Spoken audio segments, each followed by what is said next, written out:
Universal News TV, votre chaîne d'information la plus crédible. En Côte d'Ivoire, Simone Gbagbo affirme qu'il n'y a pas eu d'élection en Côte d'Ivoire ce 31 octobre 2020. Simone Gbagbo a parlé, elle s'est exprimée pour dire que le mot d'ordre de boycott actif de l'opposition avait été fidèlement suivi sur toute l'étendue du territoire. Pour Simone Gbagbo, ce 31 octobre 2020, il n'y a pas d'élection en Côte d'Ivoire. Suivons maintenant le discours de Madame Simone Gbagbo de ce 31 octobre 2020. Suivons. Mes chers compatriotes, ce samedi 31 octobre 2020 devrait se tenir l'élection du président de la République du Côte d'Ivoire. Face à l'entêtement du chef de l'État sortant, M. Alassane Dramane Ouattara, de briguer un troisième mandat, ce qui est anticonstitutionnel, l'opposition a lancé depuis le 20 septembre 2020 un mot d'ordre de désobéissance civile pour faire barrage au viol de la Constitution, notre loi fondamentale. Ce mot d'ordre a été fidèlement suivi sur toute l'étendue du territoire national. C'est le lieu de remercier le peuple de Côte d'Ivoire qui a fait preuve de bravoure et de patriotisme. C'est aussi le lieu de présenter ma compassion à toutes les familles endeuillées et mes vœux de prompt rétablissement aux blessés. Chers compatriotes, ce jour, 31 octobre 2020, il n'y a pas eu élection en Côte d'Ivoire. Notre pays se retrouve ce soir donc dans une situation de vacance de pouvoir présidentiel. Il est temps que toute la société ivoirienne, plus particulièrement l'opposition politique, la société civile et les patriotes qui se soucient de l'avenir de notre pays, se donnent les moyens de mettre en place un gouvernement de transition. Ce gouvernement aura pour mission principale de jeter les bases d'une vraie réconciliation nationale et de créer dans les meilleurs délais les conditions d'une élection présidentielle démocratique et apaisée. La Côte d'Ivoire doit se remettre sans tarder sur les rails de la vraie démocratie pour un développement harmonieux et dans la paix. Que Dieu bénisse la Côte d'Ivoire. Que Dieu nous bénisse tous. Je vous remercie. L'ex-première dame ivoirienne a appelé l'opposition et la société civile à se donner les moyens de mettre en place un gouvernement de transition afin de jeter les bases d'une vraie réconciliation nationale. Pour le président Banda-Kani, Laurent Gbagbo représente la victoire de l'Afrique sur les ennemis du continent africain. Suivons maintenant le décryptage du président Banda-Kani sur la première sortie de Laurent Gbagbo depuis sa mise en liberté. Suivons. Revenons à la Côte d'Ivoire, président Banda-Kani, puisque c'est notre sujet du matin. Et le président Gbagbo, vous l'avez dit, il a fait une sortie, sa première d'ailleurs depuis sa déportation, si je puis le dire ici, ainsi. Et comment vous avez accueilli cela en tant que citoyen africain? Du bonheur. Du bonheur. J'étais très heureux, mon cher Bachir, très fier de voir que le président Gbagbo a vaincu ses ennemis. Voilà un homme qu'on avait condamné, crucifié, qui était voué à la mort, à la déchéance. On l'a humilié, on a humilié lui et son pays. Ça a bientôt fait 10 ans. Il a été acquitté, oui. Il a vaincu ses ennemis. C'est d'abord ça qui, de mon point de vue, est le plus important. Qu'est-ce qu'il représente aujourd'hui? Le président Gbagbo représente, n'est-ce pas, la victoire de l'Afrique sur les ennemis du continent africain. Je sais qu'il y a, on va dire oui, mais quelle victoire? C'est pas encore concret. Il y a l'impérialisme est encore là, tout puissant. Mais c'est pas comme ça qu'on analyse la dynamique historique. Il faut partir du point de vue même de la situation ivoirienne. Oui. Il faut partir du point de vue même de la séquence historique de l'impérialisme actuellement. Et de ce que, n'est-ce pas, puisque l'événement qu'on appelle l'arrivée du président Ouattara en Côte d'Ivoire est une séquence qui date. Vous comprenez, qui date et qui a eu un retentissement particulier. Si on veut périodiser l'histoire, donc c'est à partir de ce moment que nous voyons quelqu'un, c'est une victoire. Ça coïncidait avec le renouveau du panafricanisme qu'on appelait le néo-panafricanisme. Et l'événement qu'on appelle l'événement de la Côte d'Ivoire a été, n'est-ce pas, a servi de matrice, n'est-ce pas, pour relancer le panafricanisme dans l'identité qu'on appelle néo-panafricanisme. Oui. Dans ce sens-là. Donc, alors, tous les combats qui ont été menés jusqu'ici, c'est Bachir, j'ai vu, enfin, il a parlé. Il y a 10 ans, il y a 5 ans, il ne faut pas parler. Il était considéré comme un criminel. Et un criminel universel. Mais le président a parlé. Le président est dans une forme extraordinaire. Il a gardé sa lucidité éloquente. Je l'ai vu écraser, n'est-ce pas, son interlocutrice, n'est-ce pas, sans publicité en passant. Donc, je l'ai vu écraser, brillant intellectuellement. Et nous avons vu, n'est-ce pas, un chef-d'œuvre politique. Beaucoup de sagesse, j'insiste, beaucoup de sagesse. Maturité politique exceptionnelle. Enfin, quelqu'un, n'est-ce pas, qui est réhabilité avec sa cause. C'est-à-dire qu'aujourd'hui, on a dit, Bachir, que c'était lui le problème de la Côte d'Ivoire. Oui. Mais maintenant, c'est clair. Il est plutôt la solution aujourd'hui. Il est plutôt la solution à l'heure où nous parlons. Et je peux comprendre qu'il ait pris de la hauteur pour rassembler, pour être à la hauteur des attentes du pays. C'est un pays qui a besoin de réconciliation. C'est un pays qui a besoin de paix. Afrique Média n'a jamais appelé à la violence en Côte d'Ivoire, et c'est un autre honneur. Tout à fait. Et l'histoire retiendra ça. L'histoire retiendra. Les gens vont jongler, l'histoire retiendra. Même le camp Ouattara ne peut pas argumenter que nous avons appelé à la violence. Jamais. C'est ça la hauteur, mon cher Bachir. Justement. Donc, et quand on parle justement de cet appel à la paix, dans ses propos, on a vu quand même que le président Gbagbo, sortant de son silence, appelle à éviter la catastrophe. Bien sûr. Il a dit, il parle parce que il voit la catastrophe. Oui. Et il ne faut pas qu'on dise qu'il n'avait pas parlé. C'est pour ça qu'il parle. Il a bien dit ça. Je parle parce que je vois la catastrophe. À cause du comportement du président Ouattara, le pays va dans la catastrophe. Je parle. Pour qu'on sache que j'avais parlé. Donc, évidemment, c'est clair. L'entêtement de M. Ouattara, du président Ouattara, est à la hauteur du projet qu'il incarne. J'ai appelé ça toujours l'abjection politique. Mon cher Bachir, ce n'est pas le 3e mandat du président Ouattara qui est pour nous, Afrique Média, de la Djamine de panafricanisme, le déclencheur. Non, c'est ce qu'il incarne, c'est ce qu'il incarne historiquement. C'est ce qu'il porte, les intérêts dont il est l'agent. Vous comprenez? C'est ça que nous combattons. Ce n'est pas ça n'a jamais été l'individu. Nous ne sommes pas de ceux qui personnalisent les combats politiques, vous le savez. Ça n'a jamais été ça. Donc, on est là, le 3e mandat n'est qu'une séquence, n'est qu'une manifestation de ce que j'ai toujours appelé l'abjection politique, Bachir. Le mot est fort, mais je l'ai toujours assumé. L'abjection politique, n'est-ce pas, qu'incarne le président, le président Ouattara. Ça ne peut que conduire à la catastrophe. D'ailleurs, quand vous regardez le projet de M. Ouattara, il dit que s'il est réélu d'abord, il va encore changer la Constitution. Mais c'est pas possible. Est-ce que vous comprenez ça? Il dit que s'il est réélu, il va changer. Parce qu'il veut décréter, il veut mettre en retraite par décret des hommes politiques dont il n'est même pas à la hauteur. Donc, il n'est même pas à la hauteur. C'est quand même terrible, cette façon de faire la politique. Mais il va échouer. D'impasse en impasse, il va échouer. Donc, le président Gbagbo offre une alternative à son pays. Et c'est clair. Pourquoi? Je vais vous expliquer pourquoi. Mais je ne veux pas que les gens se rassurent. Hein. Je veux pas, nous n'allons pas jouer sur le choix de la plateforme. Hein. On va dire un mot là-dessus. Oui, et clarifier, n'est-ce pas, notre position ici par rapport à cette affaire. Avec beaucoup de hauteur. Parce qu'il faut toujours, en toute chose, voir qu'est-ce que l'ennemi veut de nous, qu'est-ce qu'il veut, dans quoi ils vont nous plonger. Très bien. Allons sur l'alternative. Donc, je suis en train de dire que le président Gbagbo, aujourd'hui, il incarne l'alternative dans son pays. Une grande autorité, ancien chef de l'État. Une grande autorité historique. Il a vaincu ses ennemis au niveau international. Il a battu la France et la communauté internationale.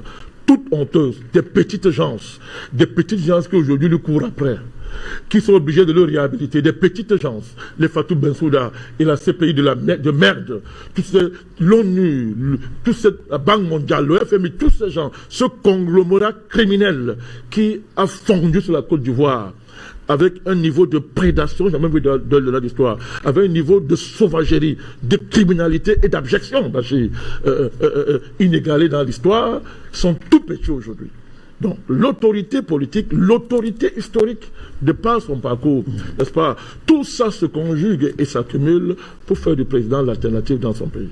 Et d'ailleurs, c'était amusant de voir son interlocutrice, n'est-ce pas, répéter comme un perroquet l'histoire. Oh non, non, non, c'est à cause de vous, la crise, là, c'est vous, toi, c'est les poils ou machin. Honteux. Mais là encore, on a vu la sagesse du président. Comme vous le savez, Bachir, on ne tue pas sur une ambulance. Hein. La France, pour moi, c'est une ambulance. Hein. Qui est pas une ambulance, c'est pas, je peux comprendre la sagesse que le président a prise pour ne pas entrer dans son jeu, vous voyez. Donc il est l'alternative. Pourquoi? Regardez, tous ceux qui étaient avec le président Ouattara hier, c'est ça qui est quand même terrible dans l'histoire, sont aujourd'hui opposés au président Ouattara. Je ne sais pas si vous remarquez ça. Tous, tous, c'est-à-dire ceux qui étaient... Et c'est quoi l'histoire? L'histoire, c'est que ceux-là étaient avec le président Ouattara parce qu'ils étaient contre le président Gbagbo. Oui. En commençant par le patriarche Bédié. Oui. Nous avons dit qu'à cause de son âge, on le dira. Beaucoup de respect. Voilà. Oui. Donc le patriarche Bédié, je me rappelle l'interview qu'il a fait à Jeune Afrique, il dit que Gbagbo c'est un criminel, sa place à la CPI, c'est le problème de la Côte d'Ivoire, c'est M. Gbagbo. Aujourd'hui, le patriarche, il est allé voir le président en Belgique. C'est ça l'histoire, Bachir. Oui. Bon, regardez le président de l'Assemblée, Guillaume Soro. C'est pas possible. Bon, il a demandé à voir le président Gbagbo qu'il n'a pas encore reçu. Oui. Et nous comprenons pourquoi. Non, il aura fait le pas. Ouais, il a fait le pas. C'est important de le reconnaître. Oui, il a fait le pas, oui. M. Guillaume Soro, alors qu'il nous disait hier qu'il est dans le bon camp. Que à la politique, il faut être dans le bon camp. Oui. Le bon camp, c'était le camp du président Ouattara. Et celui de la France, et des prédateurs. Tout ça est consort. Mais regardez aujourd'hui. Mais la meilleure, Bachir, et c'est ça, j'étais content. Afin Guessan, le président Afi. Oui. J'ai été dur ici avec le président Afi. Oui. Ben, il faut saluer le président Afin Guessan. Vous savez pourquoi je le salue?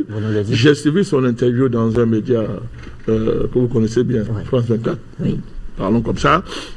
Il a dit, on lui a demandé, mais qui est le chef du parti? Il dit c'est le président Gbagbo le chef. Ouais.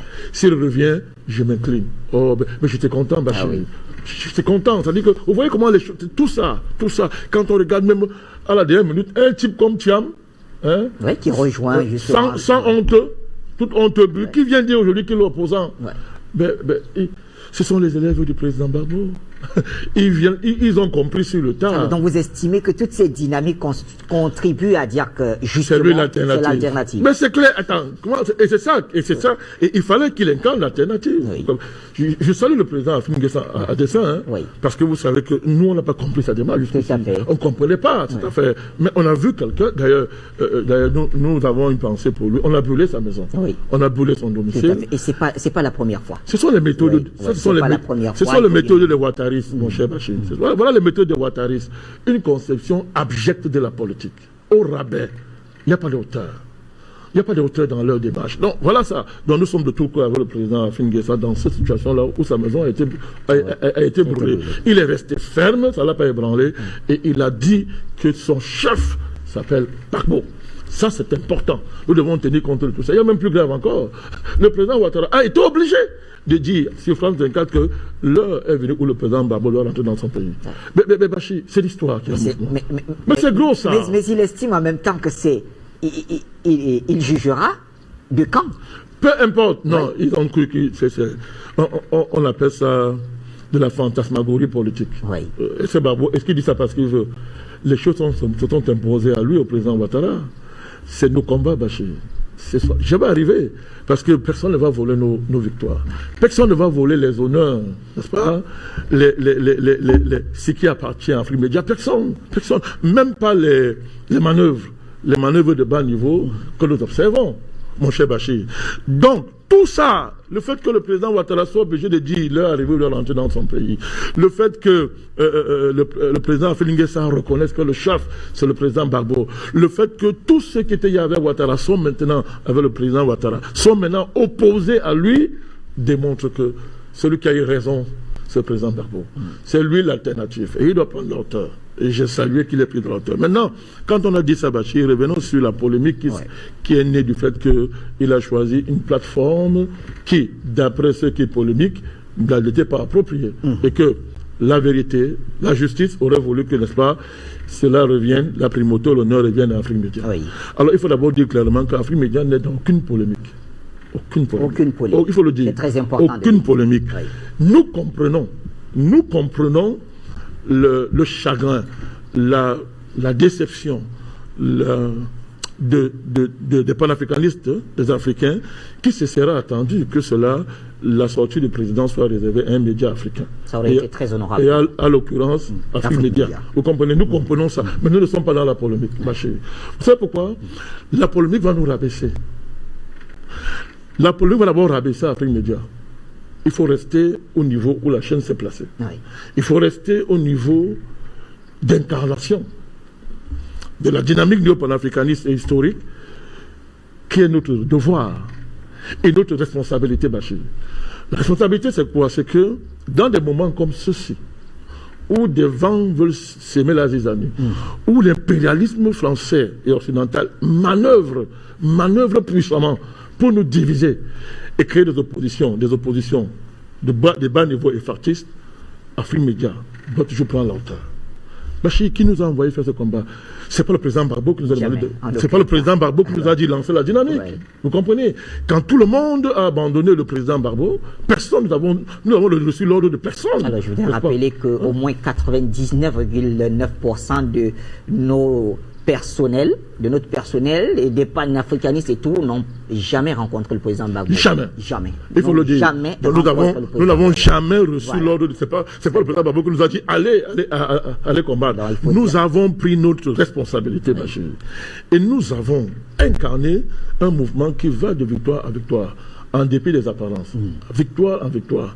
La sortie du président Gbagbo, c'est notre victoire. Tout à fait. Il ne faut pas que ce qui est accessoire masque l'essentiel. L'essentiel, c'est quoi? C'est notre victoire, Bachir. À qui va-t-on faire croire que le président Gbagbo n'est plus notre président parce qu'il allait s'exprimer sur notre plateforme? Ça aurait un sens, mon cher Bachir. On n'est pas à ce niveau, mon cher Bachir. Nous sommes fiers de voir le président libre dehors, incarner, n'est-ce pas, cette alternative qu'il incarne avec tant de hauteur, de majesté et même de beauté, j'allais le dire. Nous sommes fiers de voir le peuple ivoirien debout, mon cher Bachir, debout pour conquérir sa dignité. Et en ce moment-ci, que la division ne vienne pas de nous. Il faut démontrer à l'impérialisme franco-occidental qu'ils sont petits et que nous avons compris ça depuis très longtemps. L'essentiel aujourd'hui, ce ne sont pas les querelles sur les choix de plateforme. Même si je comprends la clameur qui est montée. L'essentiel, Bachir, c'est de préserver l'unité stratégique. C'est quoi l'unité stratégique? Et d'ailleurs, comme le président a dit, que ce n'est pas un magma, c'est pas le magma. L'unité stratégique, c'est quoi? C'est cette unité profonde qui nous a liés à la cause ivoirienne, dont le retentissement est universel. Oui.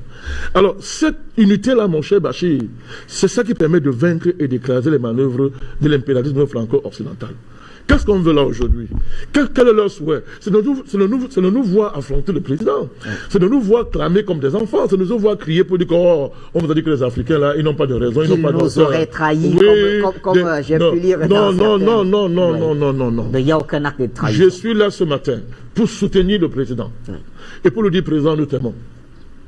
Au-delà de la fraternité politique, il y a une fraternité même d'amour.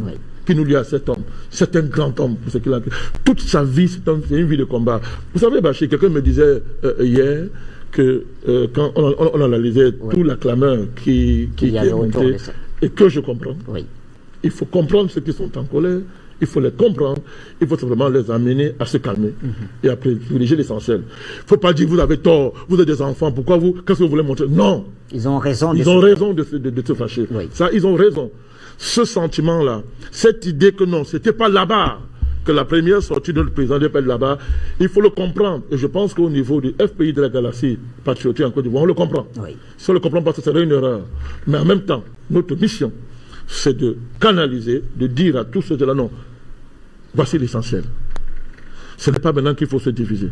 Surtout pas le socle stratégique, tout à l'heure que je viens de convoquer, qui est formé par la plateforme néo-panafricaniste autour d'Afrique Média et la galaxie patriotique ivoirienne, mon cher. Il faut assumer ça, hein, oui. Parce que c'est un cœur stratégique qui est très important. Il faut assumer ça, parce que c'est de là, n'est-ce pas, dépend le reste, la suite, vous comprenez, la suite, et qui est vital pour l'Afrique, qui est vital pour l'humanité, mon cher Bachir. Donc, l'essentiel, c'est quoi? L'essentiel, c'est de voir que tout ça, c'est la victoire. que le président, quand il dit ancien prisonnier de la CPI, Oui. oh ben c'est fort ça, Bachir. C'est votre victoire. C'est la victoire des Africains. Il ne faut pas que l'ennemi, par ses manœuvres, nous empêche de célébrer la victoire pour nous focaliser dans ce qui va nous diviser, ce qui va nous rendre tristes, ce qui va nous énerver. Non, il ne faut pas lui faire ce cadeau. Ils sont petits. Les manœuvres de la France, je connais. Nous connaissons ça. Depuis des millénaires, on connaît. Diviser. Faire croire qu'ils gagnent alors qu'ils sont à terre. Déplacer les centres d'intérêt et cultiver les oppositions africaines. Nous sommes au-dessus de ça, mon cher Bachir. Comme on l'a toujours fait. Vous comprenez, mon cher Bachir. Donc, l'essentiel de cette affaire, c'est de cela. Quelqu'un me disait, Président, il faut qu'on apprenne à se mettre à la place des gens. Mettons-nous à la place du président. Inversons un peu. Quand on se met à sa place, on peut comprendre. On ne s'énerve plus. C'est un homme qui combat toute sa vie. Il sort de 10 ans pour ne prendre que cette affaire de ce pays. Ça fait combien d'années qu'il est enfermé? L'humiliation. Mais il est resté ferme. Il n'a pas cédé. Il a résisté, mon cher. Il continue. Il a résisté. Il combat. Et il ne fait que combattre. Quand on a écouté l'interview, il n'y a rien, mon cher Bachir. On est simplement dans ce que j'appelle la gestion tactique, mon cher Bachir. Oui. La gestion tactique des contradictions qu'un homme de sa dimension doit gérer. Et il faut que nous comprenions. Si on ne comprend pas ça, ça veut dire qu'on n'est pas mûrs dans le combat. Et nous sommes mûrs dans le combat, mon cher Bachir. Et nous sommes là pour accompagner le président, pour accompagner la dynamique panafricaniste, pour qu'elle aboutisse en évitant les pièges. Donc les choses doivent être claires. Afrique Média n'est pas dans une polémique. Parce que, ce n'est pas le président Gbagbo qui a créé Afrique Média. Deuxièmement, ce n'est pas lui qui a donné l'ordre aux panafricanistes de faire le combat. Troisièmement, comment expliquer ça?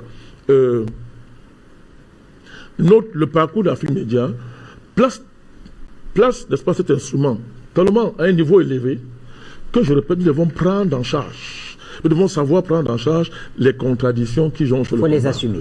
Non, ça va, mais savoir les prendre en charge. Oui. Savoir gérer avec intelligence parce que l'ennemi ne dort pas.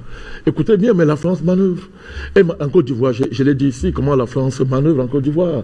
Elle manœuvre de manière à ce quoi, pendant qu'elle allume le feu en Côte d'Ivoire, toute la classe politique de la Côte d'Ivoire, mon cher Bachir, est parisianisée, n'est-ce pas, à l'exception du président Gbagbo et de la galaxie du pays.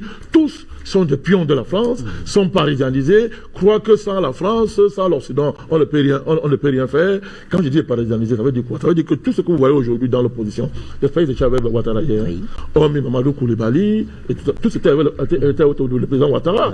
Donc, ça veut dire que l'espace là en Côte d'Ivoire aujourd'hui est un espace miné par la France. Et pourquoi la France mine? La France mine pour affaiblir davantage, affaiblir l'alternative demain. Parce que le président Ouattara aura tout signé. On va vous dire, monsieur, si vous voulez l'appui de la France, est-ce que vous assumez ça? Oh, vous êtes tellement affaibli, n'est-ce pas? Affaibli, la France croit avoir affaibli la Côte d'Ivoire au point que, n'est-ce pas, on va passer le temps à nous taper dessus, à faire des combats inutiles, alors que c'est pas ça l'essentiel. C'est pour ça que je comprends que le président Gbagbo doit tenir compte de la situation concrète qu'il prévoit en Côte d'Ivoire. Oui. Même la situation de son parti. Son parti a été travaillé par une tentative d'explosion de la part de la France. Et c'est pour ça que ce matin, j'ai salué Afrique Nguessan son évolution. Nous espérons que son évolution est sincère. Vous comprenez? J'ai eu à discuter avec certains hauts cadres du Front populaire qui m'ont dit que non, il était incompris. Oui. Donc il y a certains qui comprennent. Ça veut dire qu'il y a du bon en lui et que d'autres n'avaient pas. Voilà. Et le président n'a jamais condamné officiellement Afrique Nguessan. Tout à fait. Donc il faut gérer l'unité de la galaxie patriotique, l'unité de ce parti. Et je peux comprendre. Tout ça, ça entre dans la démarche, n'est-ce pas, et les décisions souvent complexes qui s'imposent à un homme de la dimension du président Gbagbo. Les choses doivent être claires. Donc, il n'y a pas de polémique, mon cher Bachir. Nous conseillons à la direction du Front populaire ivoirien et de la galaxie patriotique de prendre en compte la colère, la clameur, l'incompréhension, la déception des Africains qui estiment que l'honneur serait revenu de droit à une chaîne africaine, et en l'occurrence Afrique Média. Il faut comprendre ça. Mais en même temps, nous les rassurons. Nous les rassurons que Afrique Média n'a organisé aucune polémique, n'est dans aucune polémique, parce que Afrique Média, en toute humilité, puise sa force d'elle-même, mon cher Bachir. Puise sa force d'elle-même en dialectique avec l'actualité politique et géopolitique du continent, ce qui veut dire que nous sommes suffisamment équilibrés pour prendre la hauteur devant les situations comme celle-ci. Très bien. Donc nous saluons le président. Merci, président Bandakani. On y reviendra certainement. On va donner la parole à nos téléspectateurs. On me fait savoir qu'ils sont déjà nombreux au bout du fil. Et un appel de la Côte d'Ivoire, justement. C'est vrai que je n'ai pas le nom de l'appelant. Bonjour, monsieur. Vous nous appelez de Côte d'Ivoire. On vous écoute. Comment se passe cette journée du 31 octobre dans votre pays?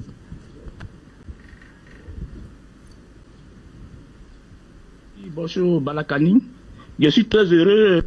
Vous savez, j'avais la peur au ventre en allumant ma télévision. Je me disais, mais qu'est-ce que Afrique Média allait parler du président Gbagbo? Qu'est-ce que Afrique Média? Nous tous, moi, j'étais découragé d'allumer ma télévision parce que j'avais peur. J'avais franchement peur. Aujourd'hui, Balakani, vous êtes un chef. Vous êtes un chef. Vous êtes un chef. Votre maman vous est bien élevée. Votre papa vous est bien élevé. Parce que j'avais tellement peur ce matin. 6h30, j'ai allumé. J'ai dit, mais qu'est-ce que le président Balakani va dire du président? Le fait qu'il est parti parler sur notre chaîne.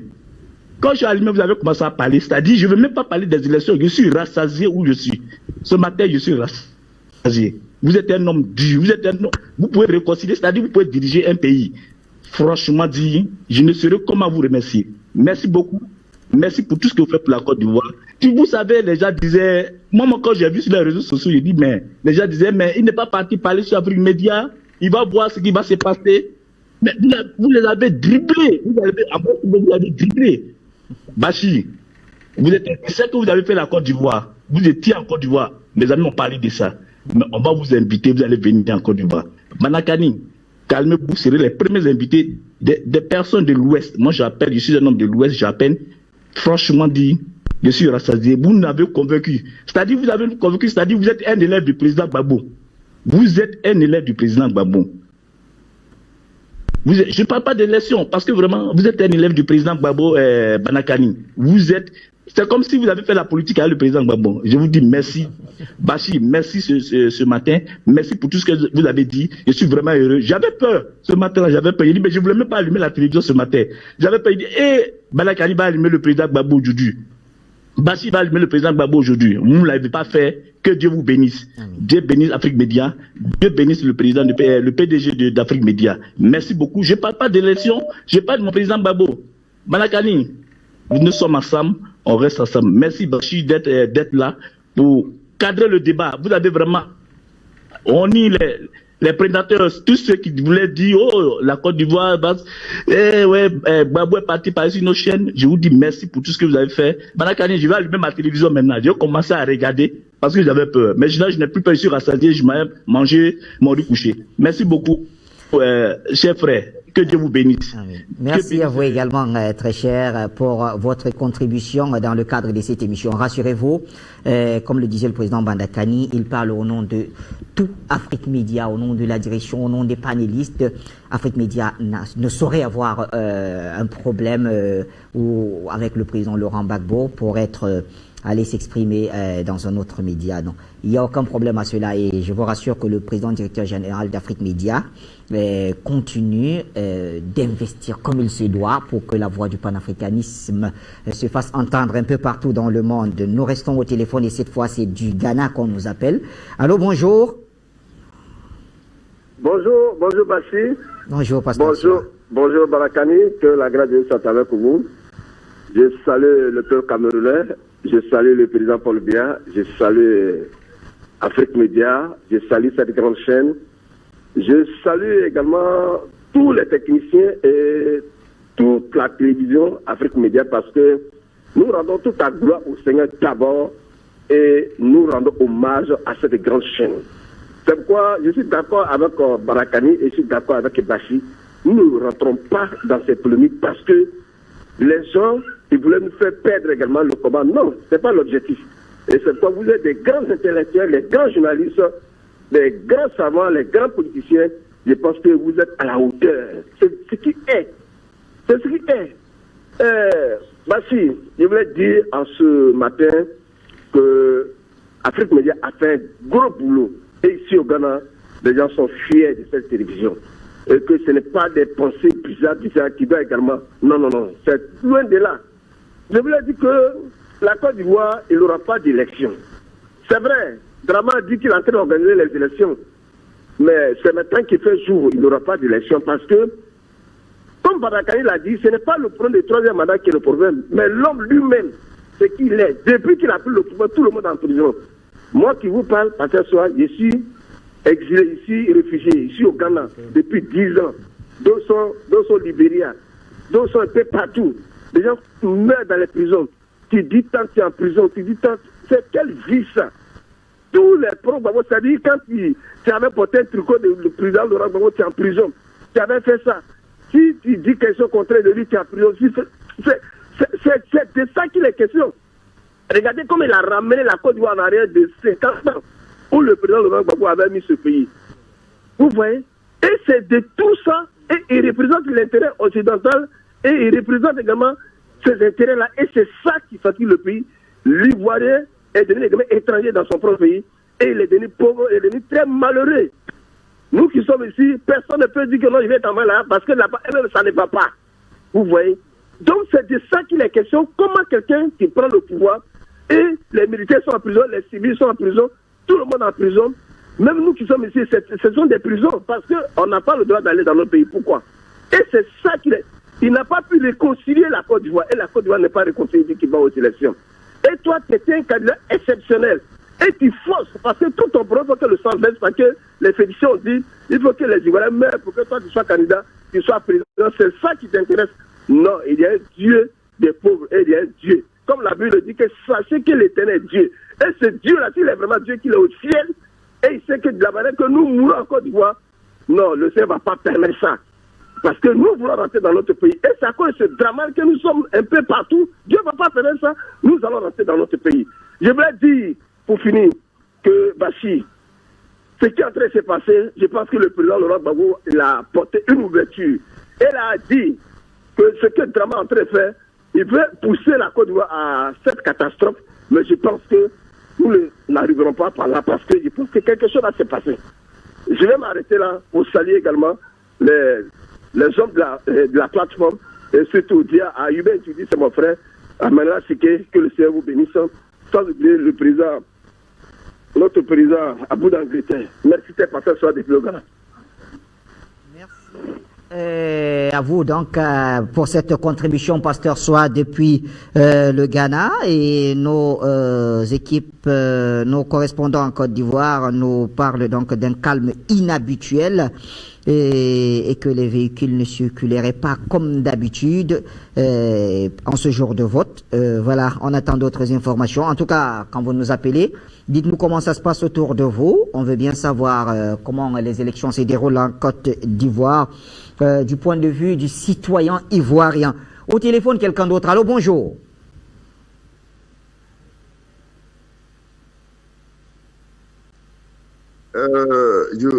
Je voudrais saluer tous ceux qui sont sur le plateau actuellement, tous ces grands journalistes, tous ces grands panafricanistes. En fait, je vais parler de la soi-disant élection aujourd'hui en Côte d'Ivoire que Dramane Gbagbo a subi. Et je suis vraiment aujourd'hui parce que toutes les villes de Côte d'Ivoire aujourd'hui sont presque bloquées, toutes les voies sont bloquées. Et pratiquement, je ne sais pas comment on va croire à cette matière-là, puisque tout est bloqué. Pratiquement tout est bloqué. Abidjan même, là, il y a une school ici, tout est bloqué. Là, je vous dis, madame, tout est bloqué. Alors, je sache aujourd'hui que ce qui se passe en Côte d'Ivoire. Voilà les images même que je vois actuellement à la télévision, là, sur Afrique Média, sur votre chaîne, tout est bloqué.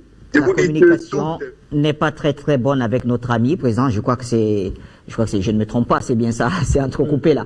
Oui, mais on retient quand même, comme ils le disent, la plupart des villes sont coupées, il y a des barricades un peu partout, des images que nous avons reçues également d'Ayamé, de Boisflé, de Gagnoa, Yamoussoukro, Divo et toutes ces autres villes, c'est tout simplement des barricades et des bulletins de vote qui sont détruits, notamment à Koumfao, à Daloa, à Bongwa. Ils sont très nombreux, elles sont très nombreuses ces villes ivoiriennes donc qui sont coupées pour le moment. Alors d'où la question pour nous, comment ça se passe donc pour ces élections, parce que avant d'aller vers Abou d'Angleterre, président Mandakani, pour crédibiliser une élection quand même, il faudrait qu'il y ait une certaine participation, je crois bien c'est ça.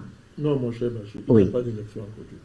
Ah, il n'y a pas d'élection. C'est un non-événement. Aussi, c'est comme ça. Non, c'est un non-événement. Je ne commente pas les histoires comme ça. Très bien. C'est un non-événement. On y revient. Je vous dis que c'est un non-événement parce que ce qui est important dans cette affaire, c'est que le monde entier est face à lui-même.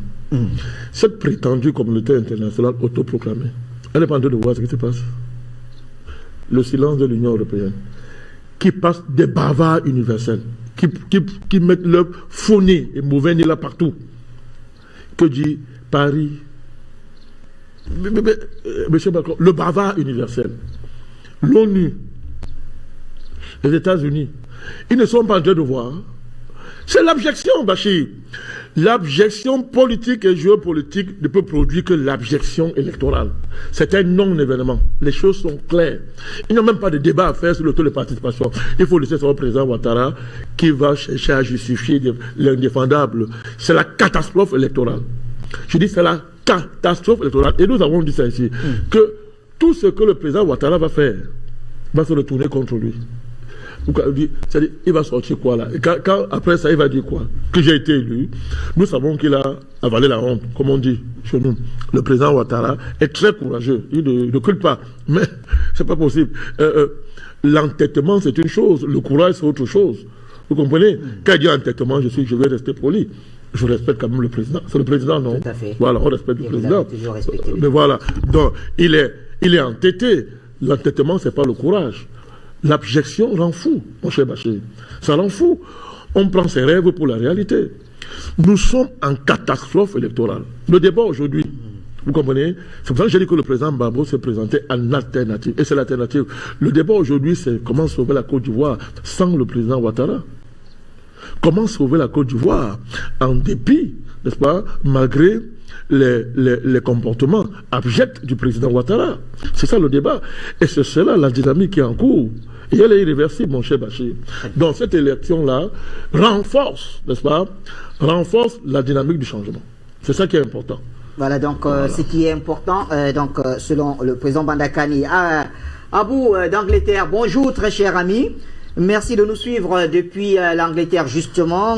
Votre point de vue est très important au moment où votre pays, la Côte d'Ivoire, s'apprête en tout cas à élire le prochain président pour les 5 prochaines années.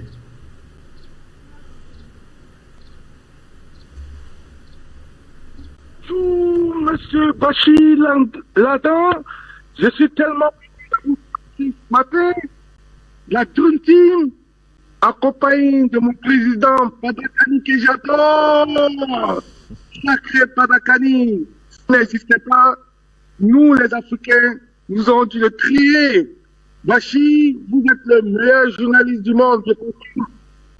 Et le président Padakani, lui, comme d'habitude, il nous donne toujours de bonnes analyses. Et comme on a l'habitude de dire, si Afrique Média, il a mangé tous mes biscuits.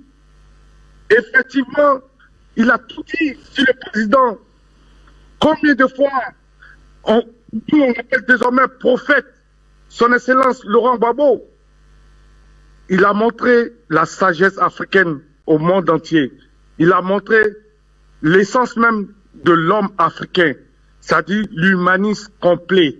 Celui-là même, en spiritualité, on a une anecdote où il y avait 2 femmes qui venaient se plaindre à propos d'un bébé.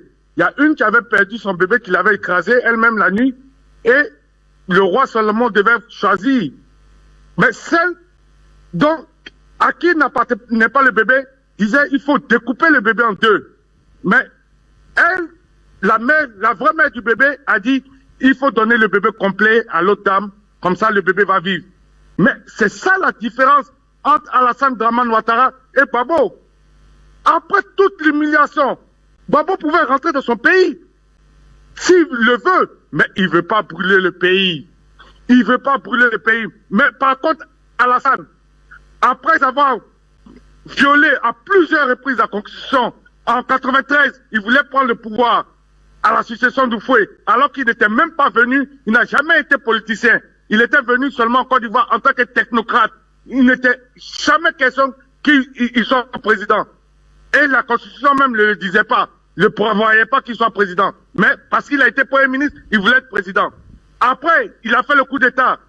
Ainsi de suite, il a toujours violé la Constitution parce que ça ne lui coûte rien de détruire ce pays. Ça ne lui dit rien, absolument rien, que les Ivoiriens se meurent ou bien que le pays soit en feu. C'est pas son souci. C'est quoi? C'est qu'il n'est pas du pays. Et le pays ne lui appartient pas. Mais regardez le propriétaire du pays. Qu'est-ce qu'il dit? Après toutes ces humiliations, il a quitté. Il peut rentrer dans son pays. Puisque c'est là-bas que son cordon ombilical a été enterré. Le pays lui appartient. Nous-mêmes, on a donné le pays à Gbagbo. Nous-mêmes, on a oublié au faux Boigny, tout ça. C'est Gbagbo que nous connaît. Vous comprenez? Mais qu'est-ce que lui va dire? Il va dire que non, je parle aujourd'hui, sinon j'attendais de parler dans mon pays. Et je pouvais rentrer. Parce que, de toute façon, c'est ce qu'on lui reproche, que son network est trop puissant, que si on le libère, il va s'évaporer dans la nature, parce que effectivement, tous les présidents peuvent lui donner le passeport. Et c'est pourquoi on le maintient là-bas. Mais ça encore, ça c'est du dilatoire. Mais en réalité, c'est ce qu'il a dit aussi, que s'il voulait, il pouvait faire ça. Ce qu'on lui reproche, il pouvait faire ça. Aller voir ses amis présidents, lui donner un passeport diplomatique, il rentrait. Mais il veut pas brûler le pays. Quelle sagesse, quel humanisme, Non mais, comme on le dit chez nous en Côte d'Ivoire, dans le créole ivoirien, dans le langage créole ivoirien, il n'y a pas l'homme pour lui. Pour dire qu'il n'y a pas son pareil. Vous comprenez? Il est une dimension pas incommensurable. Et nous, c'est cette valeur-là, c'est ce pourquoi on admire l'homme et qu'on suit l'homme dans sa politique. Parce qu'au-delà même de la politique, il montre qu'il y a l'humanisme, que la politique n'est pas faire une politique politicienne, mais il faut mettre l'homme au devant. Et lui met le peuple au devant. La vie du peuple noir, c'est important. Le peuple noir qui a été martyrisé depuis la nuit des temps. Est-ce que une énième destruction du peuple noir, est-ce que c'est utile? Gbagbo dit non, c'est pas utile. J'ai raison, mais je ne vais pas utiliser ma raison pour détruire le pays. Et je laisse tomber. Mais je vais avertir, parce qu'on dit qu'il faut me prévenir que guérir. Mais c'est un prophète. C'est un prophète. Tout ce qu'il a dit, il a dit quoi? Que le jour où les Ivoiriens vont se mettre ensemble, c'est que la Côte d'Ivoire aura gagné. Mais on est arrivé là. Il a dit quoi? Que le temps, c'était notre nom de Dieu. On est arrivé là. Il a dit quoi? Les plus chanceux d'entre vous seront en exil ou en prison. Sinon, les malchanceux seront morts. Vous ne connaissez pas ce monsieur. Mais tout s'est produit. Mais il n'y a pas plus prophète que lui. Donc, nous disons aujourd'hui, là, ça passe ou ça casse. Alassane Dramane Ouattara, quelle que soit sa mascarade qu'il va faire, on ne va pas laisser passer ça. Parce qu'en définitive, la Côte d'Ivoire reste un cas d'école qu'on veut que ça marque toute l'humanité entière. Le mal ne peut pas gagner sur le bien. On ne peut pas accepter ça. On a laissé perdurer le mal pendant 10 ans. Ça ne veut pas dire qu'on est faible. Le mal ne gagnera jamais sur le bien. Et comme on est arrivé 10 ans, c'est la boucle. On va boucler. On va renverser le mal par tous les moyens. Je vous remercie. L'Afrique ou la mort nous vaincrons. C'était M. Abou depuis l'Angleterre. Merci M. Abou. Depuis l'Angleterre, comme vous le dites, et nous restons au téléphone. Cette fois-ci, c'est Ritega au Burundi. C'est Delphin qui nous appelle, bien sûr. Bonjour Delphin. Bonjour mon frère Bachir Ladal. Avant, je t'adresse un bon retour. Merci. C'est celle qui t'avait accompagné. Je voyais hier Linda encore sur les commandes du plateau. Donc, bienvenue et bon retour à vous. Comme mon frère Abou d'Angleterre vient de le dire, notre grand frère Bandakani a mangé mes biscuits et Abou d'Angleterre aussi a mangé mes biscuits. Mais ce n'est pas grave. Je vais ajouter un complément. Bonjour à toi, mon cher président Bandakani, et tous ceux et toutes celles qui nous suivent. Je suis d'accord avec tout ce qui a été dit, mais vraiment tout. Et j'aimerais souligner un point qui m'a aussi marqué. Le président Gbagbo hier a fait comprendre que s'il avait voulu rentrer plus tôt, il l'aurait fait. Et effectivement, il ne voulait pas attiser encore plus la haine, les inimitiés qui sont nées de part et d'autre entre les Ivoiriens et les gens de la CEDEAO. Donc pour cela, je lui tire mon chapeau. Et j'aimerais aussi insister sur une autre dimension sur laquelle M. Bandakani est passé, on va dire, vite. Vous savez, des fois c'est bien de revenir face à son ennemi et de lui montrer qu'on est serein, que malgré toute son agitation, on est resté zen.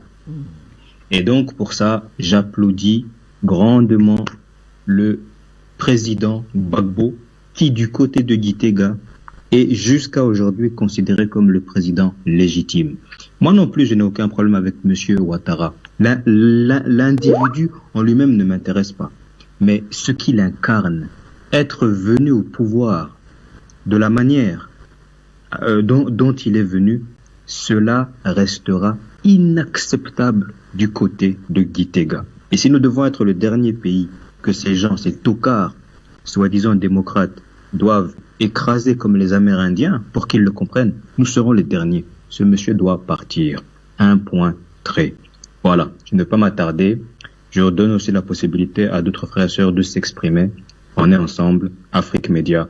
Le monde, c'est nous. Merci Delphin. Le monde, c'est effectivement nous. Merci pour votre contribution. On prend un dernier appel en Vicky pour cette série et on revient peu journée. Et j'aimerais bien écouter le président Bandakani sur cette question des élections parce que là, quand il dit c'est un non-événement, je voudrais bien revenir là-dessus. Raymond, bonjour, depuis l'Allemagne.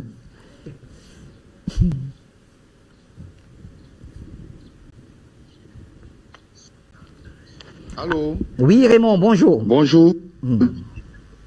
Merci bien de m'accorder un petit temps d'antenne. Je vais vous dire merci pour votre analyse sur la Côte d'Ivoire. Et ce que je veux dire, je veux parler rapidement. C'est de poser une question au président Babakani. C'est concernant demain matin, 1er novembre, qu'est-ce qu'on fait? Parce que comme vous l'avez dit, cette élection, c'est pas une élection. Mais le président Ouattara a besoin des chiffres. C'est-à-dire, même si un Ivoirien vote, même si la CEI dit que le taux de participation est de 1%, Ouattara sera déclaré demain matin, 1er novembre, président de Côte d'Ivoire. Qu'est-ce qu'on fait? Quelle stratégie alors il faut mettre en place? C'est là ma préoccupation. Parce que l'opposition en Côte d'Ivoire est très crépsée. Ils font une politique de salon, ils ont un peu peur. Alors, est-ce que vous pensez que le président Gbagbo doit maintenant s'impliquer, mobiliser les masses pour vaincre Ouattara? Qu'est-ce qu'on fait? Et voilà ma question. Très bien. Raymond a posé une question et ça nous ramène donc à l'élection président Bandakani puisque c'est quand même le jour de vote, même si certains de nos téléspectateurs nous écrivent pour dire que vous perdez votre temps. Ils ont voté depuis le 13, le 14 et le 15 en prévision de ce qui aurait pu se passer. Et donc, je préfère taire le nom de celui qui envoie le message. Président Bandakani, alors, nous sommes le 31 octobre et comme je le disais tout à l'heure, c'est un jour de vote en principe en Côte d'Ivoire. Et pour vous qui êtes un observateur de la scène politique ivoirienne, qu'est-ce que vous pensez de ce scrutin? Mon cher Bachir, je prolongerai notre analyse et notre approche de la question ivoirienne, que d'ailleurs le président Gbagbo a valorisé dans sa sortie. Donc je partirai de l'analyse des armes que le président Gbagbo utilise actuellement pour répondre à la question qui m'a été posée par notre ami Raymond. Mon cher Bachir, quand vous avez écouté le président Gbagbo, aucune vengeance ne l'habite. Et je vais insister, je vais approfondir ça pour avoir la réponse. Aucune vengeance ne l'habite.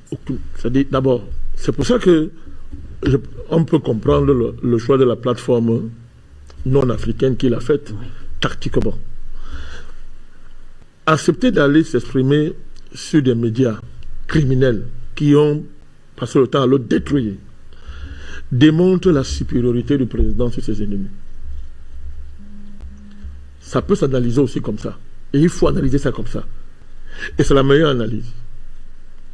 Ça montre la supériorité du président Gbagbo sur ses ennemis. Et ça montre la supériorité de la Côte d'Ivoire sur ses ennemis.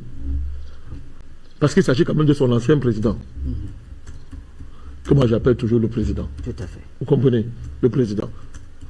Il incarne la Côte d'Ivoire, il a dirigé la Côte d'Ivoire.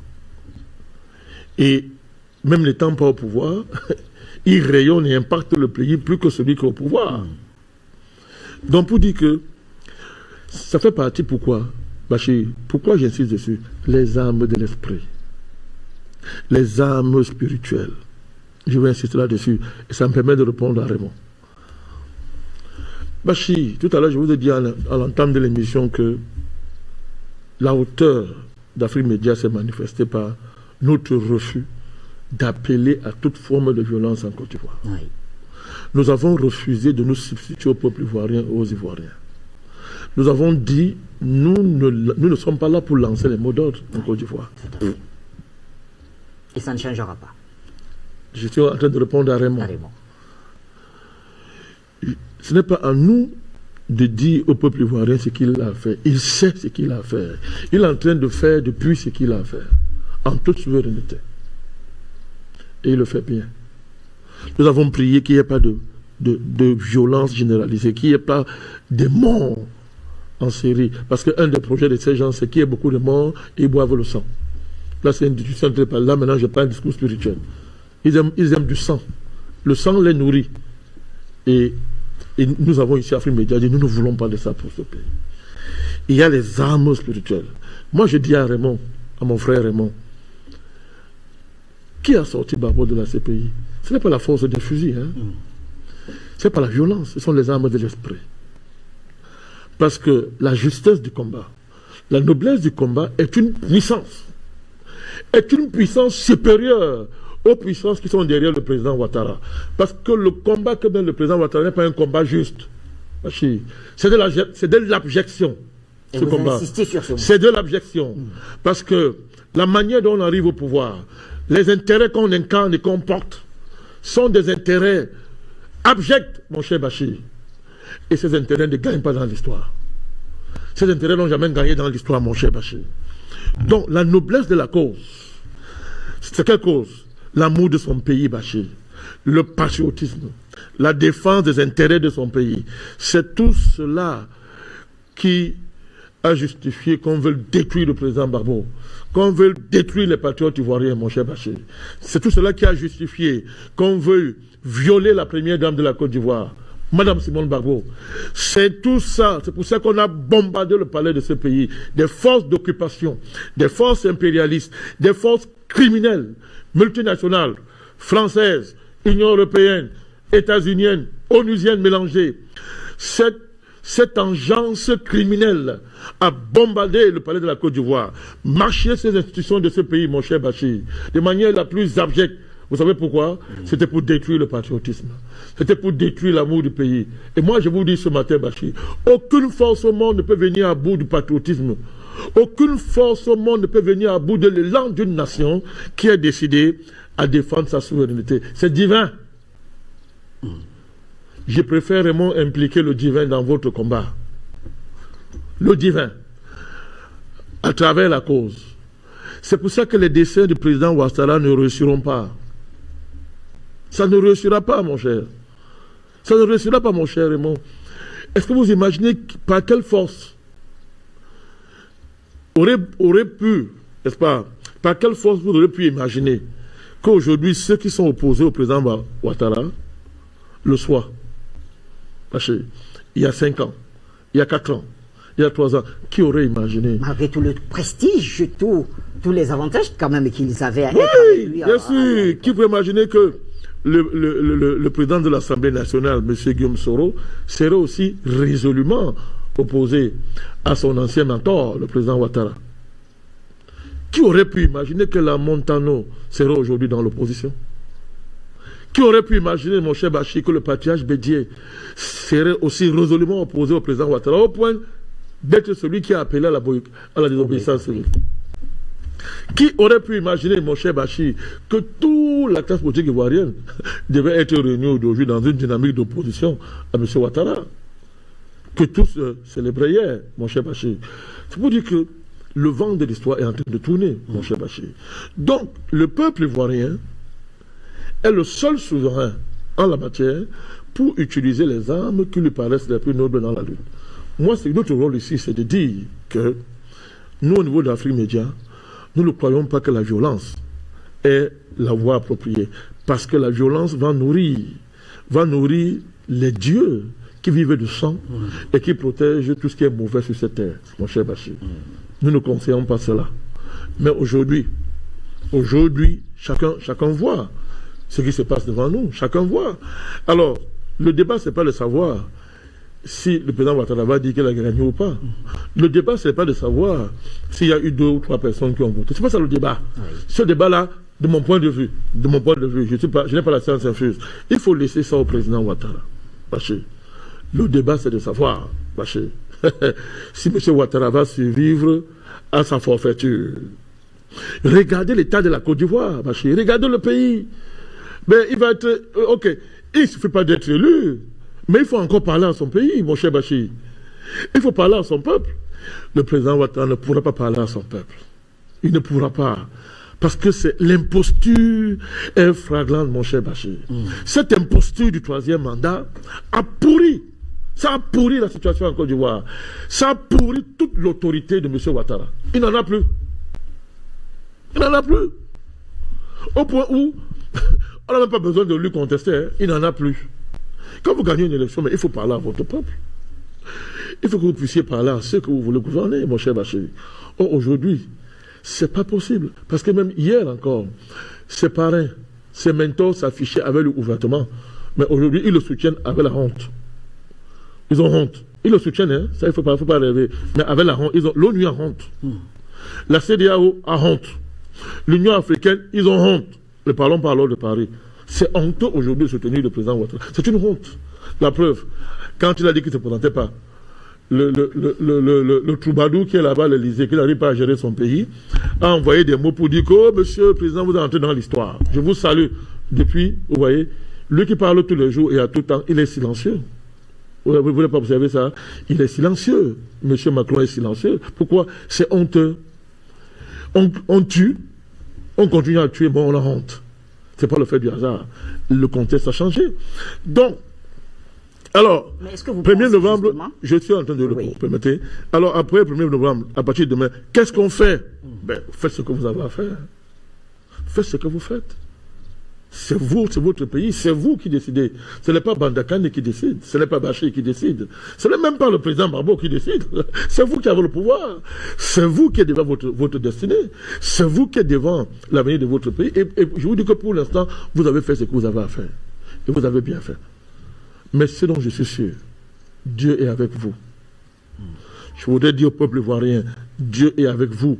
Et vous voyez que malgré les vicissitudes de l'histoire, vous êtes en train de voir qu'il ne vous a pas abandonné. Il ne vous a pas abandonné. Dieu est avec vous. Dieu est avec vous parce que votre cause est juste. Continuez ce qu'il y a à faire, mon cher Raymond, évitez de faire les erreurs. Ne donnez aucun prétexte, maintenant je conseille, puisqu'on m'a demandé, ne donnez aucun prétexte au président Ouattara pour retourner la situation à son avantage. Ne commettez pas d'erreur. Faites preuve de sagesse et d'intelligence politique. Conserver, n'est-ce pas, la dynamique stratégique qui est la vôtre aujourd'hui. Le président Babouaou a dit, il est clair, il dit qu'il est avec vous. Il a dit que je suis du côté de l'opposition. Il a été clair et net qu'il est du côté de l'opposition, opposé aux pratiques du président Ouattara, qui ne respecte aucune règle que lui-même a fixée. C'est ce que le président, je répète le président, hein. Oui. Voilà, c'est un ancien chef de l'État qui parle à l'autre chef de l'État, non? Il lui a dit, monsieur le président Ouattara, tu ne respectes pas les règles que toi-même tu as fixées. Et c'est terminé. À partir du moment où on le fait, c'est terminé. C'est terminé. Donc, Badji, le pouvoir d'État est basé sur deux choses, mon cher Bachir, deux ou trois choses. Il y a les règles, écrites ou non écrites, comme disait le président Babou. Il y a la légitimité au sens profond du mot. Je n'ai pas dit par la légitimité version occidentale. Oui. électoraliste primaire, la vraie légitimité, qui consiste à quoi? L'accord qui est entre un État et les hautes valeurs qui font de la vie. Les hautes valeurs. Pour l'instant, cet accord est rompu en Côte d'Ivoire. Le président Ouattara n'incarne pas les hautes valeurs de la vie et de l'histoire. C'est pour ça que comment on dit, il va dans la poubelle de l'histoire. Vous comprenez? Et l'élection n'y changera rien. Je répète, c'est un non-événement, Bachir. Permettez-moi de ne pas commenter. Bon, je commence, vous qui posez la question, hein, de ne pas commenter non-événement. Bon, maintenant, quand vous me posez la question, je dois répondre. Tout à fait. Mais je dis, c'est un non-événement. Et c'est pour ça qu'on est là. Voilà. Merci, Président Banda Kani. Alors, on va toujours parler de ce non-événement, puisque ça continue en Côte d'Ivoire. Et je mets ça entre guillemets, bien sûr. On a l'appel de Madame Alice Kouassi depuis la France. Dame Alice, bonjour. Merci d'avoir patienté, vraiment. Vous êtes tombé au moment où on donnait la parole au président Banda Kani. On vous écoute.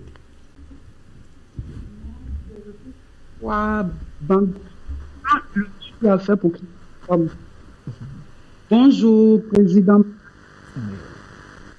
Qu'est-ce que votre maman dit vous mettre au monde? Parce que vous êtes toile. Vous arrivez au bon moment. La guide dans le cœur des Ivoiriens.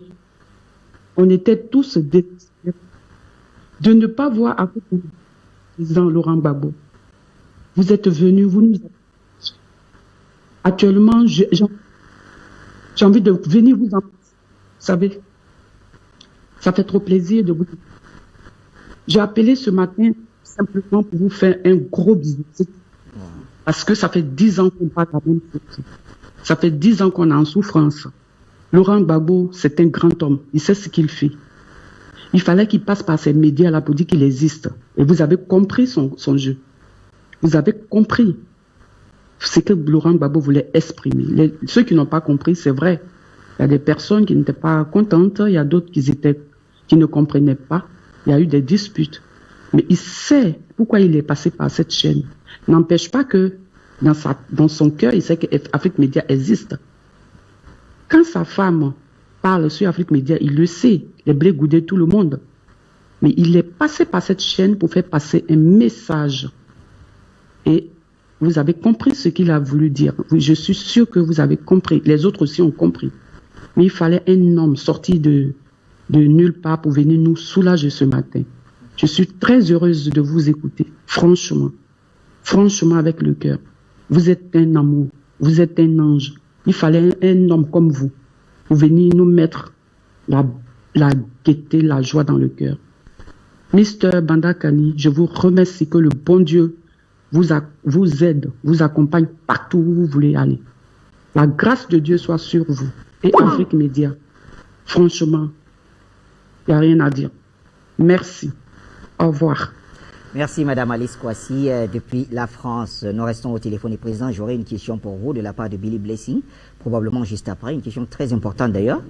Oui, juste après cet appelant de la Côte d'Ivoire. Allô, bonjour.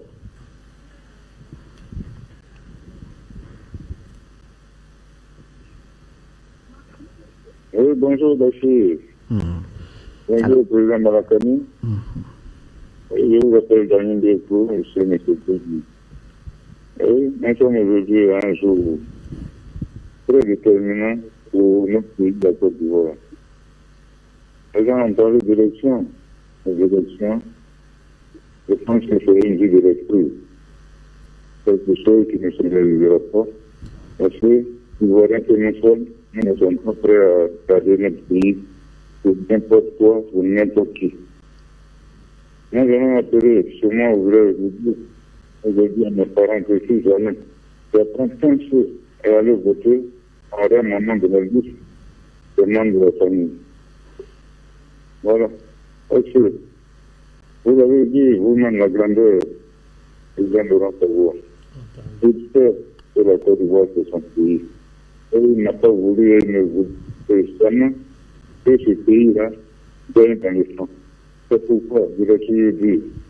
J'ai aussi le faire dans l'opposition encore, au moment où mon père pendant le taf du pays, il m'a appelé sur le Gbagbo. Ce n'est pas d'aujourd'hui que je l'ai tourné avec le dos à Dieu de la politique. Il fait, le président Gbagbo, que s'il arrive en Côte d'Ivoire, Aujourd'hui, le massacre de Draman Ouattara sera de l'Ivoirien sera plus que ce qu'il a fait aujourd'hui. Parce que, je vous dis, depuis Torogo, l'on marchera jusqu'à Abidjan pour la Kénie. Et le déferlement qu'ils verront sera tellement déterminant et incalculable que ce monsieur va vouloir mettre fin à la vie des Ivoiriens parce qu'il n'est pas de ce pays, il ne peut même pas ce qu'on appelle la Côte d'Ivoire. Moi, je l'ai toujours dit, il n'est ni burkinabé, ni ivoirien, parce qu'au Burkina, personne ne le connaît. En Côte d'Ivoire aussi, personne ne le connaît. C'est sûr, les Ivoiriens qui le suivent aujourd'hui, c'est eux qui auront des problèmes demain. Donc, vraiment, ce que je voudrais dire, merci. Je fais le nombre de fois de merci que j'ai dit à Afrique Média pour le travail pour la libération, la véritable libération de l'Afrique. Donc, vraiment, je vous remercie beaucoup. Merci à vous également. C'est vrai que la communication a été assez difficile. Il fallait tendre vraiment l'oreille pour écouter notre ami. Vicky, je reviens à vous. Juste le temps de poser cette question au président Bandakani. Elle n'est pas mienne. C'est la question de Billy Blessing, qui vous salue d'ailleurs et salue vos propos sur le président Laurent Gbagbo, sa grandeur et tout ce que vous avez dit. Alors, il dit Bachir, s'il vous plaît, demandez au président Bandakani que pense-t-il de l'Union africaine qui envoie des observateurs à ces élections en contradiction avec la décision de la Cour africaine des droits de l'homme qui demandait, il y a quelques mois seulement, que l'élection soit reportée et que les candidats Laurent Gbagbo et Guillaume Soro soient réinscrits sur les listes électorales. Justement, est-ce qu'il n'y a pas une grosse contradiction dans cette démarche de l'UA? Je voulais dire à mon ami Billy Blessing de ne vraiment pas... En nous faisant parler de l'Union africaine, vous lui accordez beaucoup d'importance. L'Union africaine sert à quoi? Le jour où elle pose un bon acte, on félicite. J'ai déjà indiqué que les panafricanistes n'attendent rien de l'Union africaine. C'est une institution panafricaine, mais elle n'est pas une institution panafricaniste. J'ai déjà fait la distinction ici. La différence entre une institution panafricaine et une institution panafricaniste. L'Union africaine, c'est le cache-sexe des puissances occidentales. Quand elles veulent perpétrer des crimes en Afrique, pour ne pas... pour qu'on ne les voit pas en première ligne, elles se cachent derrière l'Union africaine. Et ça va se faire de plus en plus parce que la conscience panafricaniste sur le continent monte énormément. Vous voyez, elles vont continuer à se cacher derrière la CEDEAO, l'Union africaine, des choses comme ça. Les institutions qui en fait, n'ont pas de consistance interne parce qu'elles sont prises en charge financièrement, intellectuellement, géopolitiquement par l'Occident. Donc M. Blessing n'attendait pas grand-chose de l'Union africaine. Cette contradiction est flagrante. La Cour africaine dit une chose, l'Union africaine fait autre chose. Parce que la Cour africaine, la Cour de justice africaine des droits de l'homme, elle a une autorité morale, hein. Elle n'a pas de force contraignante. C'est sorti son pouvoir moral. Je l'avais dit d'ailleurs ici. Donc, de mon point de vue, ce n'est pas essentiel de s'attarder sur les agissements de l'Union africaine en la matière. Donc, elle couvre ce qu'elle veut couvrir, n'est-ce pas? Et ce n'est pas ce que va dire l'Union africaine qui détermine le peuple ivoirien. Le peuple ivoirien n'a pas attendu que l'Union africaine lui donne un mot d'ordre pour, n'est-ce pas, exprimer, n'est-ce pas, ce qu'il pense de la situation, mon cher Bachir. Donc, l'Union africaine fait ce qu'elle veut. Et les panafricanistes font ce qu'ils ont à faire. Le peuple ivoirien fait ce qu'il a à faire.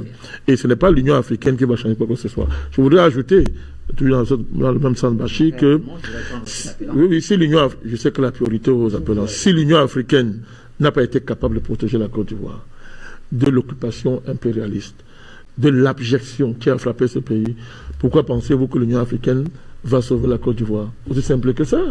Si elle n'a pas pu faire le moins, elle fera pas le plus. Dans le cas d'espèce. Voilà. Voilà. Merci pour cette réponse. J'espère qu'il contentera notre ami Billy Blessing. Vous pouvez envoyer toutes vos questions, vos réactions. On les lira dans la mesure du possible. Un appel de l'Italie. Bonjour.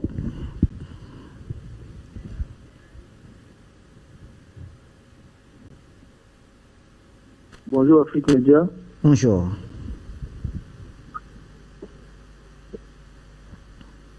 Je peux? Vous êtes en direct, monsieur. Vous êtes en direct. Vous nous appelez d'Italie, on vous écoute. Allô?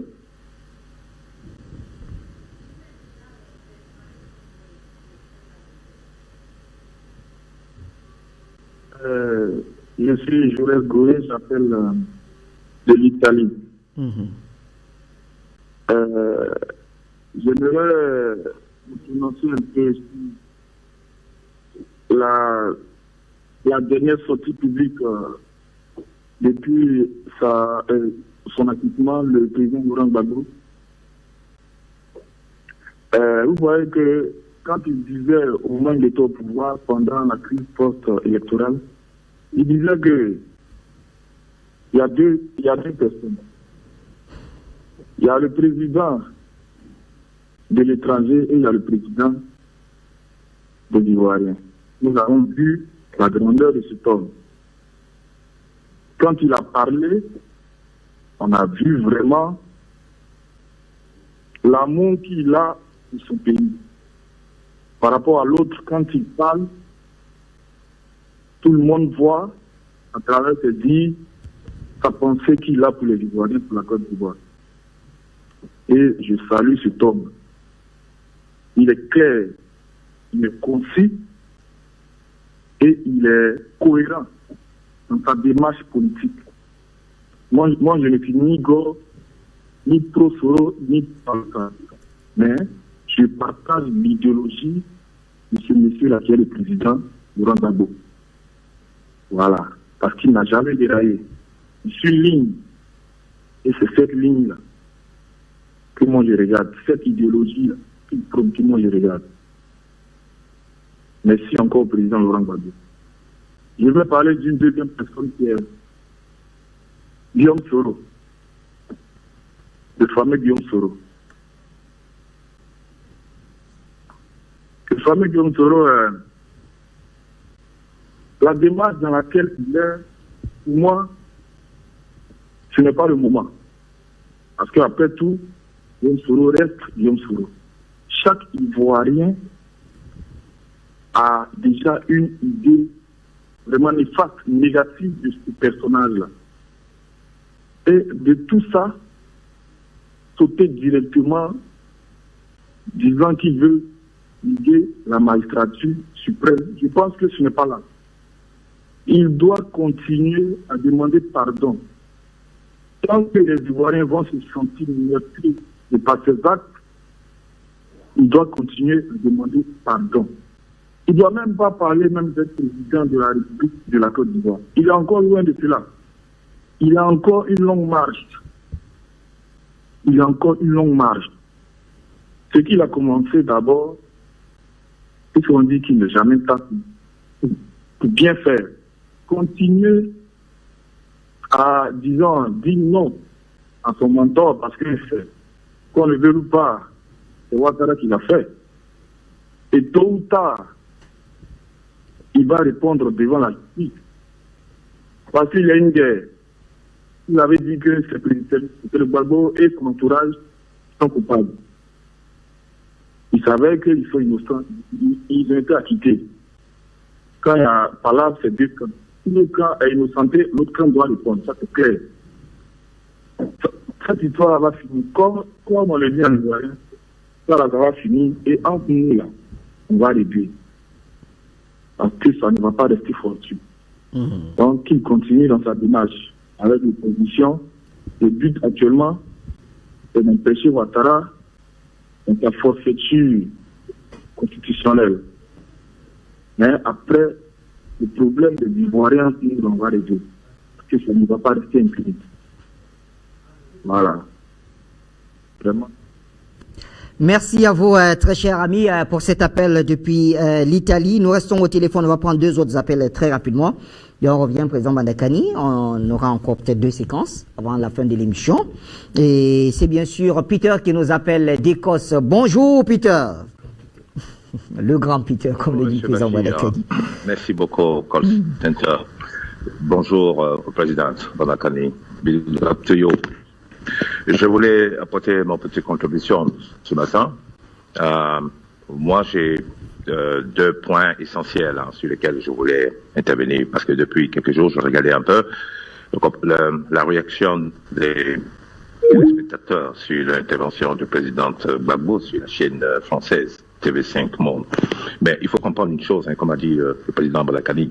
Moi, je suis pas un alarmiste, je suis pas comme on dit encore, un susceptible. Hein.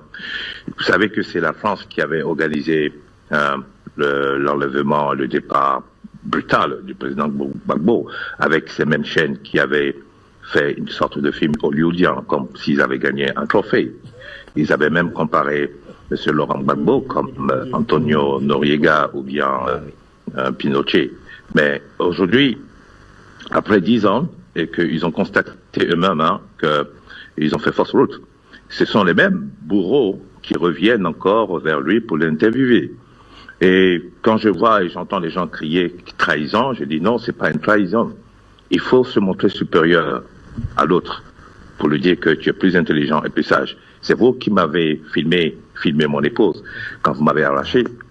Alors si vous me demandez une exclusivité pour avoir l'interview, ben oui, je vais le faire.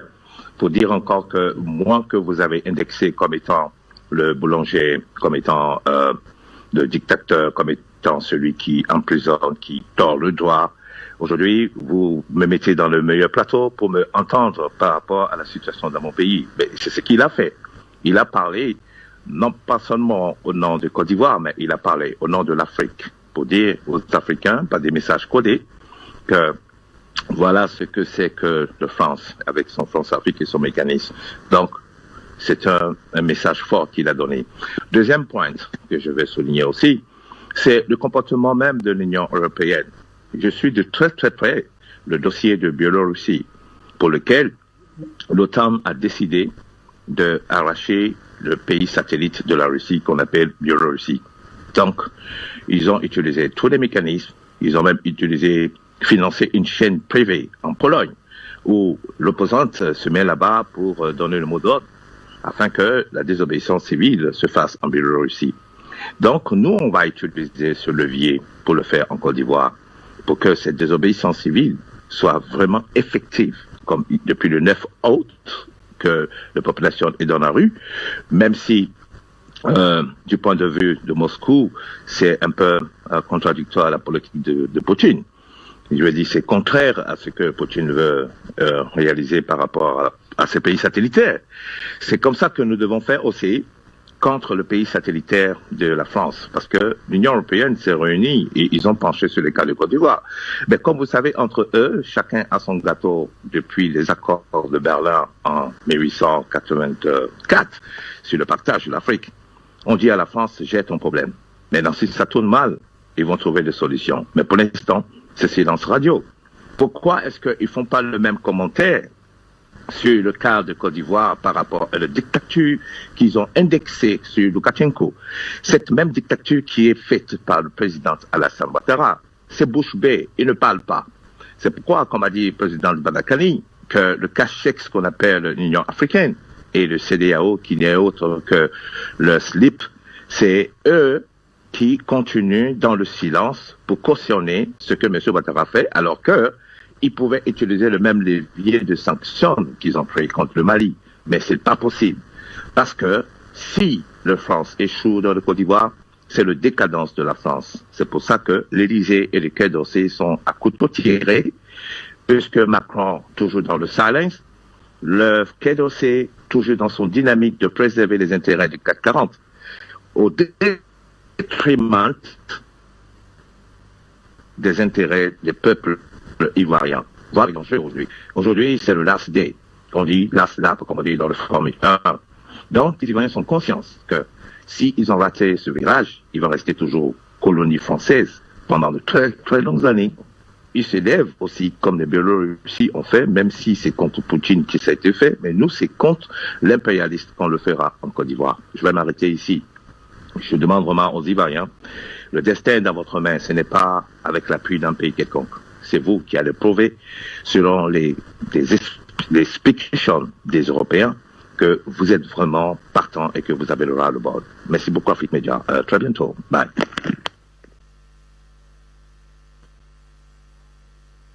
Nous conduit vers Madame Cissé. Voilà, Madame Cissé, bonjour.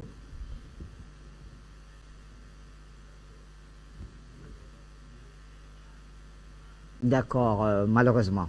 Donc, Madame Cissé, le signal est parti. Et pourtant, c'est la 3e fois qu'elle insiste, mais à chaque fois, il y a quelqu'un au bout du fil. Président Bandakani, alors, on essaye un peu d'évoluer dans cette démarche. Il y a eu, comme vous le savez, l'appel au boycott, à la désobéissance civile, ce qui semble réussir jusqu'ici, si l'on en croit quand même les dernières informations que nous avons. Mais ma question serait de savoir quel impact cela pourrait avoir sur le scrutin en lui-même, qui est en train de se dérouler, mais aussi sur l'éventuelle victoire du président Alassane Dramane Ouattara. Mon cher Bachir, il faut qu'on réexplique aux gens, n'est-ce pas, quelle est la dynamique politique en cours en Côte d'Ivoire. Oui. C'est très important. Et que les gens ne se trompent pas de combat. L'opposition au président Ouattara n'a de sens que si elle signifie en même temps l'opposition aux intérêts de la coalition criminelle qu'il a placée au pouvoir. Je me répète, l'opposition au président Ouattara n'a de sens, n'a de profondeur politique que si cette opposition signifie en même temps une opposition radicale à la coalition criminelle qu'il a placée au pouvoir. D'accord. C'est important. Or, et c'est là, je réponds encore à mon ami Raymond, je vais approfondir maintenant, parce qu'il m'a poussé à aller là-bas. Le plus grand défi après le non-événement qui a lieu ce jour, parce que c'est un non-événement. Pour nous, il n'y a rien, il n'y a pas, c'est un non-événement. L'événement, c'est que le peuple ivoirien a dit je boycotte cette élection. C'est ça l'événement. C'est ça qu'on appelle la réalité historique. C'est ça la dynamique historique. C'est que le peuple qui a supporté le président Ouattara pendant 10 ans, mon cher Bachir, lui dit aujourd'hui qu'on n'est pas d'accord. Oui. Vous comprenez? Et il faut que le président se demande que mais, le peuple là qui m'a supporté pendant 10 ans, pourquoi il n'est pas d'accord aujourd'hui? Que de faire des discours antédiluviens. Ouais, antédiluviens, mon cher Bachir. Il faut que tu te souviennes quand même que ces gens-ci m'ont accompagné pendant 10 ans. Malgré les conditions de mon arrivée au pouvoir, ce peuple m'a accompagné pendant 10 ans. Pourquoi maintenant il n'a pas pu marcher. Voilà, pourquoi il n'est pas d'accord? Pourquoi je vous dis que c'est ça l'événement? L'événement, ce n'est pas la crapulerie électorale qui va se passer là. C'est de la crapulerie électorale. Tout ce qui est crapulerie n'a pas de sens et ne représente rien. Vous comprenez? Donc le défi, mon cher Bachir, le défi, et là je réponds à Raymond, c'est que c'est maintenant qu'on va tester la sincérité de l'unité de l'opposition. Mon cher Bachir. Vous comprenez ça? C'est maintenant qu'on va savoir si les gens n'étaient pas dans les positions tactiques, si les gens n'étaient pas dans les manœuvres. C'est maintenant qu'on va voir qui est vraiment uni en Côte d'Ivoire en termes de position politique. Vous savez pourquoi? Parce que je dis en Côte d'Ivoire, ne vous trompez pas, le président Ouattara est accompagné dans cette forfaiture par la communauté dite internationale. Les Français, ne vous fiez pas, ne vous faut pas rêver. J'ai vu les gens rêver, dire sur Internet, oh la France a lâché Dramane. Il faut arrêter de tels enfantillages. Permettez-moi de le dire. La France est avec Ouattara. Le ping-pong qui est entre le Quai d'Orsay et l'Élysée, c'est pour tromper les naïfs. L'amie de Mme Ouattara s'appelle Brigitte Macron. Elles sont très liées. Et elles jouent le pont entre Ouattara et M. Macron. Donc il n'y a pas un désaccord fondamental entre M. Macron et M. Ouattara. Sinon, les pressions auraient été pareilles comme celles qu'on a fait sur le Mali. Vous comprenez? Voilà, donc il faut comprendre ce qui se passe. Donc il ne faut pas faire... Quand on fait un combat, il ne faut pas se tromper d'analyse sur l'adversaire, sur l'ennemi. Si tu te trompes, ta stratégie va fausser. Parce que tu vas faire une stratégie qui n'est pas adaptée à la réalité de l'ennemi. Donc je dis, l'enjeu sera, mon cher ami Raymond, et je le dis aux Ivoiriens, la capacité de l'opposition à faire sérieusement l'unité, mon cher Bachir. Parce que moi, je considère que jusqu'à présent, cette unité, de mon point de vue, était une unité, bon, parlons comme ça, électorale. Vous comprenez? C'était une dynamique anti-électorale. Il fallait amener le président Ouattara à négocier. Il fallait l'amener à renoncer à son projet de hold-up électoral. Vous comprenez? Mais c'est maintenant que le véritable combat commence. C'est maintenant, après le non-événement de ce jour, que la véritable unité de l'opposition va se construire. Je démontre ce que je dis. Je démontre. Je voudrais rappeler à mon ami Raymond aux Ivoiriens que le président Bédié, le patriarche Bédié, a rallié M. Ouattara en 2010 à la dernière élection présidentielle, mon cher Bachir. M. Ouattara était troisième, c'est connu, il n'avait rien gagné. Pourquoi le président Bédié a rallié le président Ouattara? Les Français lui ont donné l'ordre de le faire. L'ordre. L'ordre. D'accord. Et alors nous parlons, le président Bédié est en première ligne dans ce combat, mon cher Bachir. N'est-ce pas? Il n'est pas en première ligne? Tout à fait. Bon, dites-moi. C'est lui le chef des files. Bon, dites-moi. Ok. Après le non-événement, si les Français donnent l'ordre à M. Bédié de valider l'élection de M. Ouattara, qui me donne l'assurance que le patriarche va dire non à la France? Non, il faut qu'on fasse la politique. Je suis en train de faire une analyse politique. Et parce que quand on est souvent distant, certains peuvent croire que le président Balakani est dur. Je ne suis pas dur.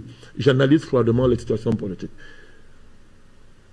Si demain, les mêmes gens qui avaient dit au président Bédié de rallier le président Ouattara lui disent rallier le président Ouattara, qui peut parier sur le comportement du président Bédié? Ses intérêts ont-ils changé? Je dis non. Donc on va tester la sincérité du président Bédié après le non-événement. C'est là où les vraies choses vont commencer. Est-ce que demain, après le non-événement, si les amis du président Afin Guesson, que j'ai salué tout à l'heure, lui disent, monsieur, valider, considérer que l'élection du président Ouattara est acquis, est-ce que le président Guesson va maintenir, Afin Guesson va maintenir la fermeté qu'il a maintenue jusqu'à présent? Non, je pose des questions fondamentales. Et c'est des questions qui, pour le moment, restent sans réponse. Ça veut dire que les jours à venir... C'est là où on va savoir si les gens étaient vraiment unis. D'accord. Parce que maintenant, c'est maintenant qu'on va faire... Et c'est la même question pour Guillaume Kigbafoli, Soro et tous les autres. Non, lui, je ne commente même pas. Lui, il est déjà à Paris. Pas pourquoi depuis. On dit oui, le président, tu es un peu dur avec le président Soro. Je dis non, il ne pas dur. En politique, il faut être clair. S'il avait le peuple ivoirien, il est clair. Il avait les Français, il est clair. Ce mélange-là, ça marche. Ce mélange-là est anti-ivoirien. Le président Guillaume Soro est actuellement à Paris. C'est là où il est. Le président Guillaume est sûr, et d'ailleurs ces dernières sorties le montrent, je n'invente rien. Il a dit que j'ai bousillé tous les contacts extérieurs du président Ouattara. Après, on a d'abord dit qu'il n'y aura pas d'élection. Après, il y aura le gouvernement d'union nationale. Bon. Le président Gbagbo a dit hier, dans sa sortie, que l'avenir, ce n'est pas le magma qu'on appelle gouvernement d'union nationale. Il a pratiqué ça pendant longtemps, en sachant que ça n'allait aboutir à rien. Or, que dit le président Soro? Lui, il plane pour un gouvernement d'union nationale. Il croit à un gouvernement d'union nationale. Je ne connais pas sur quoi il base ses contacts, c'est lui qui le sait, mais je dis actuellement, nous parlons, il est en France. C'est la France qui le protège. Donc, vous croyez que si après l'élection, la France lui dit, monsieur, on fait avec Ouattara pour 5 ans, vous êtes sûr que Guillaume Soro va dire à la France de ficher le camp? En a-t-il les moyens? Oh, je vais vous dire, après l'élection, non, après le non-événement électoral, ce que le président Ouattara va faire, il va chercher d'abord à diviser l'opposition. Le premier acte du président Ouattara serait la division de l'opposition ivoirienne. Et il va mettre tous les bâtons en œuvre pour ça. Avec beaucoup d'argent, il va proposer beaucoup d'avantages et il va demander à ses soutiens de faire pression sur ses opposants. Est-ce qu'à Montano va résister? Est-ce que M. Thiam, qui vient d'arriver étrangement, de manière étrange, nous on se demande, mais il sort d'où? Notre frère là, est-ce qu'ils vont résister à la pression de leur patron? Et leur patron, c'est la communauté internationale, ce sont les financiers, mon cher Bachir, ce sont les réseaux de la prédation abjecte internationale. Est-ce qu'ils vont résister? Voilà le vrai enjeu de l'opposition. Oui. Il y a un homme qui a toujours résisté, le président Gbagbo. Il y a une femme qui a toujours résisté, Simone Gbagbo. Il y a un parti qui a toujours résisté, le Front populaire ivoirien. Les autres, leur trajectoire n'est pas une trajectoire de résistance. Donc, oui à l'unité. Mais le grand défi, et la clé de la victoire en Côte d'Ivoire, c'est que l'unité là soit maintenant alors plus ferme après le non-événement d'aujourd'hui. C'est ça l'enjeu. S'il y a cette fermeté, les Ivoiriens, le peuple qui est avec eux, les choses vont aller. Mais nous, avec du haut de notre petite expérience, mon cher Bachir, et quand on a écouté le président Gbagbo nous mettre en garde contre le magma des gouvernements d'union nationale à tout vent, quand on voit tout ça, nous on marche sur 2 pieds, Bachir. Et là, je parle au peuple ivoirien. Moi, Balakani, je marche sur 2 pieds dans ce combat. Il y a le pied populaire du peuple. Il y a le pied divin. Moi, je pense toujours, je crois que Dieu est un acteur de l'histoire. À un moment donné, Dieu intervient dans l'histoire. Vous comprenez, Bachir?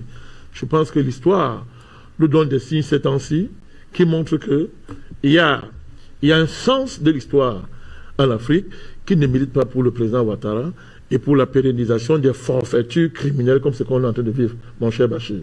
Et on voit ce sens-là se mettre devant nous. C'est la sortie du président Gbagbo, c'est notre victoire sur la CPI, c'est en plus, Bachir, et là je donne un autre élément stratégique important à Raymond. Observez et suivez très bien les élections aux États-Unis. Suivez très bien les élections aux États-Unis. Vous savez que le président Ouattara, c'est l'ami des démocrates américains. Il a financé même la campagne de Hillary Clinton. Il faut le dire. Donc, tous cela font la prière que Trump ne passe pas.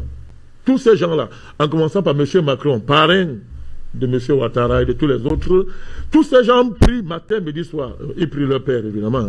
Ils prient pour que Trump ne passe pas. Nous militons pour que Trump passe. Voilà encore une dimension importante de cette affaire. Si Trump passe, et notre bataille maintenant, c'est de prier pour que le Trump passe, c'est que le Dieu, n'est-ce pas, le Dieu de tous, le Dieu universel, n'est-ce pas, nous aide pour que le président Trump passe. La donne va changer complètement. Nous sommes à un virage. Donc il faudra que le peuple ivoirien sache ce qu'il attend. Le premier défi qu'il a à l'élever, c'est la sincérité des opposants, qui aujourd'hui sont unis et qui vont affronter demain la tentative de division venant de M. Ouattara et de ses parrains étrangers. Jusqu'à présent, l'opposition ivoirienne a montré qu'elle était unie. Oui. Ça, je la Jusqu'où ira-t-elle? C'est ça toute la question. Très bien. Je reviens à vous. Vous en prie. Nous avons l'appel de M. Doucouré depuis la France. Bonjour, M. Doucouré. Allô, bonjour Afrique Média. Moi, j'ai juste quelques questions pour le président Bandakani. Je suis d'ailleurs content de pouvoir appeler en sa présence et c'est un réel plaisir pour moi de l'avoir en ligne. Ma question, en fait, lorsqu'on analyse avec froideur, en fait, le paysage politique ivoirien, on remarque juste une chose, c'est que le président Ouattara s'est carrément vendu. On sait pratiquement que lui, il est là pour garantir les intérêts de l'Occident. Ça, on le sait déjà. Par rapport à l'opposition, moi, ce que je n'arrive pas à comprendre en réalité, en fait, est-ce qu'il y a quelqu'un de fiable parmi les opposants qui serait capable de défendre les intérêts de l'Afrique et des Africains? Parce que nous savons très bien si la France et l'Occident en général arrivent à perdre la Côte d'Ivoire, donc la descente en enfer sera inéluctable. Donc ma question elle est la suivante. Est-ce qu'il y aurait quelqu'un parmi les opposants actuels, en fait, qui peut incarner en fait cet élan panafricaniste, en fait, ce désir des Africains d'aller vers l'autonomie, d'aller vers l'indépendance monétaire, parce que la Côte d'Ivoire étant 40% du franc CFA, si on arrive à récupérer la Côte d'Ivoire, alors on peut considérer que le combat contre le franc CFA zone les mois est automatiquement terminé. Donc c'est là est ma question. Franchement, je ne vois personne, en fait, actuellement, de mon point de vue, qui incarne cela. Parce que j'ai l'impression que la Côte d'Ivoire, en fait, est devenue un très grand gâteau. Donc, les opposants se disent, oui, c'est lui qui arrive à donner la plus grande partie du gâteau à la France. Donc, c'est cette personne qui sera élue comme président. Donc, ma question, voilà. Donc, c'est ça ma question. Voilà. Est-ce qu'il y a quelqu'un de fiable sur qui on peut se baser pour dire oui, cette personne incarne les intérêts des panafricains? Merci. Merci à vous, Doucouré, pour la question. C'est noté. Vous aurez réponse dans quelques instants. Le temps de prendre l'appel de Madame Yao. Madame Yao, bonjour. Bonjour, Monsieur Bachir. Bonjour, Monsieur Bandakani. Merci de me donner la parole.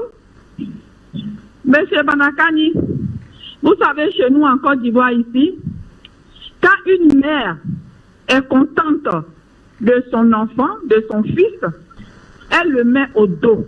Vous comprenez? Une femme chez nous en Afrique, en Côte d'Ivoire, quand une mère est contente de la réussite de son enfant, elle le met au dos. Monsieur Banakani, comme vous êtes un peu en forme, je ne peux pas vous mettre au dos. Sinon, ce matin-là, j'allais vous mettre au dos. Mais j'ai sorti le plus beau pagne de mon placard, j'ai mis par terre, venez marcher dessus. Wow. Venez marcher sur le plus beau pagne. Venez marcher, monsieur Banakani, parce que vous êtes un digne fils de l'Afrique. Vous êtes un grand homme, monsieur Banakani. Monsieur Banakani, vous êtes toutes les femmes du monde panafricaines vous bénissent. Monsieur Banakani, vous êtes trop fort, vous êtes grand. Monsieur Bachi, vous êtes fort, vous êtes grand. Franchement, je vous dis merci. Monsieur Banakani, vous êtes venu relever Afrique Média.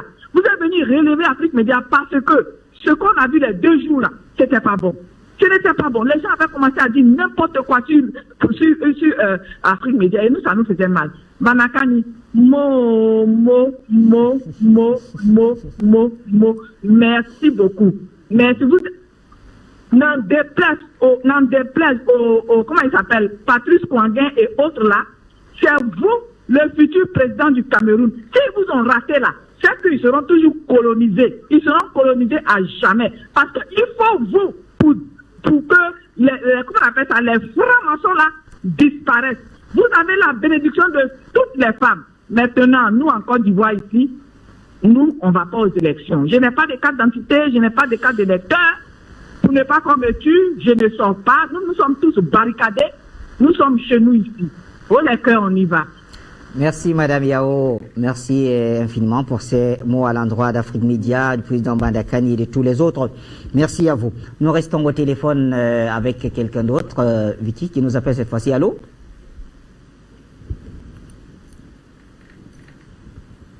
Allô, bonjour. Allô, bonjour. Bonjour Bassi, bonjour Afrique Média, bonjour président Banakani. Président Banakani, comme ma grande soeur Madame Yao vient de le dire, vous restez toujours le meilleur et le grand homme sur Afrique Média pour enseigner la jeunesse. La jeunesse prendra votre part. Si demain vous n'êtes plus là, tout ce que tu nous as enseigné, nous allons mettre en application. Mohamed Bassi, considérons que le président Laurent Gbagbo n'a pas encore parlé.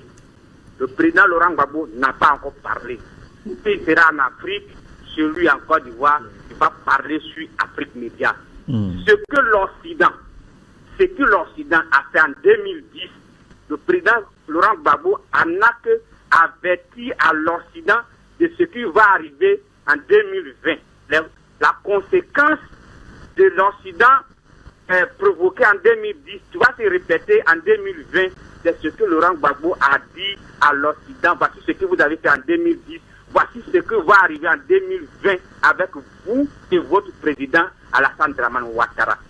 Sinon que moi, M. Kofi, je sais que le président Laurent Gbagbo n'a pas encore parlé.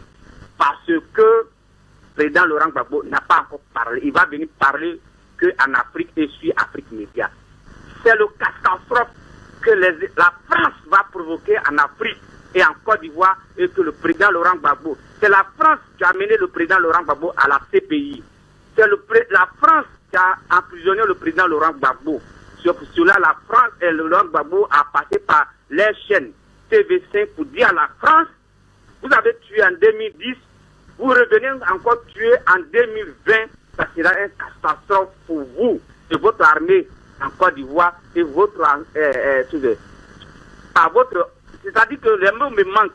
Mais le président Laurent Gbagbo a averti à le monde entier que ce qui va se passer en Côte d'Ivoire aujourd'hui, 31 là, jusqu'au 1er, jusqu'au 5, si les Ivoiriens meurent, c'est la France, c'est la communauté internationale, c'est les Nations Unies, c'est ONU, c'est tout cela. C'est Choi, c'est Jean-Ping, c'est Antonio Guterres, c'est la France et Emmanuel Macron qui vont encore assassiner les Ivoiriens. C'est ce que le président Laurent Gbagbo a dit. Sinon, le président Laurent Gbagbo n'a pas encore parlé.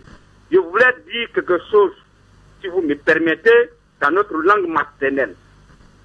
Baoulé na nometi baoulé momé au Côte d'Ivoire vrai nganu ande kinga wenu na sera fité au voter na sera fité au voter mom ande de soale ma arefa kin tra kwa na o krosu o yi na mwenu abua kantani atimi kwa na ma vote bureau fi osesi kana mo osesi mo de ko se kala sanu wanya président na ma sera fi okunike vote bureau osesi ku un beaucoup quoi tout. Donc Bachi, je vous dis merci. C'est un message que j'ai fait passer dans ma langue maternelle parce que comment on appelle la population électorale, c'est le peuple baoulé. C'est le peuple baoulé qui fait élu un président en Côte d'Ivoire. Aujourd'hui, le peuple baoulé ne va pas voter, c'est qu'Alassane ne sera pas élu président de la Côte d'Ivoire. Et puis aujourd'hui, soit à minuit, Alassane n'est plus président de la République de Côte d'Ivoire. Merci beaucoup, Afrique Média. C'est tout le message. Et puis, personne n'est parti voter ici en Côte d'Ivoire. On a tous coupé les voix. Personne n'est parti. Donc, Alassane ne serait pas élu ce soir, il ne serait pas déclaré vainqueur. À partir du minuit, il n'y a plus de président. C'est la transition. Merci beaucoup. Très cher appelant, depuis la Côte d'Ivoire, c'est vrai que je n'ai pas suivi le nom du monsieur, de l'appelant. Non, il n'a pas donné son nom, c'est sous anonymat, mais il disait des choses très importantes et surtout ses prières en langue africaine à l'endroit de vous, président Mandakani, d'Afrique Média et de tous les autres. Merci infiniment à ce monsieur qui nous appelle. On va prendre un autre appel et on revient donc pour la dernière ligne droite de l'émission. Allô, bonjour.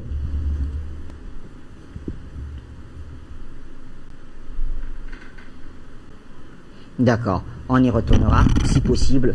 Je reviens vers vous. Alors, beaucoup de préoccupations. Vous avez d'ailleurs pris quelques notes. Je crois qu'il y a... Mais il y a de Kouré qui oui. nous a interpellés. Oui. Alors donc, Bachir, j'étais en train de dire que le défi de l'opposition ivoirienne, parce que maintenant le président Gbagbo a dit « Je suis dans l'opposition ». Il l'a dit. Je suis du côté de l'opposition. Je suis du côté de l'opposition. Et mes réserves, à un moment donné, étaient aussi dues, parce que le président n'avait pas encore parlé. Oui. C'est quand même le président.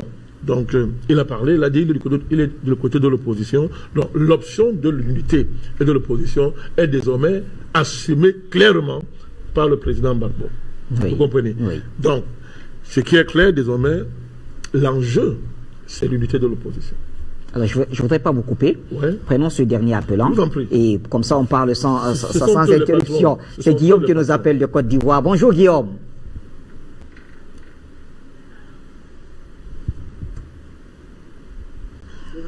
Vous saluez vous-même, commencez par vous saluez vous-même, ensuite saluez le président Badakani, saluez Maître Bachir, et saluez tout le monde, saluez la grande chaîne là, qui est une chaîne mondiale. Je les salue profondément, je les salue avec tout le respect dû à leur rang. Ce que je vais dire, je ne serai même pas long. Il n'y a pas de vote en Côte d'Ivoire. Tout le monde est dans chaque ville, tout le monde est à la maison. Mais ce qu'ils vont faire, c'est que nos frères, nos camarades du RHDP, ils sont plutôt malins qu'intelligents. Ils sont plutôt malins qu'intelligents. Voilà ce qu'ils sont en train de faire. Ils s'avancent de maison en maison pour voter, pour faire voter tout le monde qui signe. Tout le monde vote à domicile. Ils ont fait des groupes, et puis les gens s'avancent à les domiciles, on fait voter les gens. Et puis, leurs partisans, ils savent que celui n'est pas parti en rendement juridique pour faire voter. Donc les partisans vont voter, revoter, revoter. C'est tout ce qui va vous donner les pourcentages que vous allez avoir là. Sinon, c'est un truc de 0, quelque chose pour ça, hein, de vote en réalité. Mais sinon, ils sont plutôt intelligents que les mensonges, qu'ils sont plutôt malins qu'intelligents. Ils sont plutôt malins qu'intelligents. Voilà donc, voilà l'astuce qu'ils proposent aujourd'hui. Aller de maison en maison pour faire voter les gens. Voilà ce qu'ils nous proposent, ce qui va vous donner le pourcentage incongru qu'ils vont produire après là. Donc je vous remercie, Maître Batakani, je ne parle pas garder, c'est Guillaume Tado depuis la Côte d'Ivoire.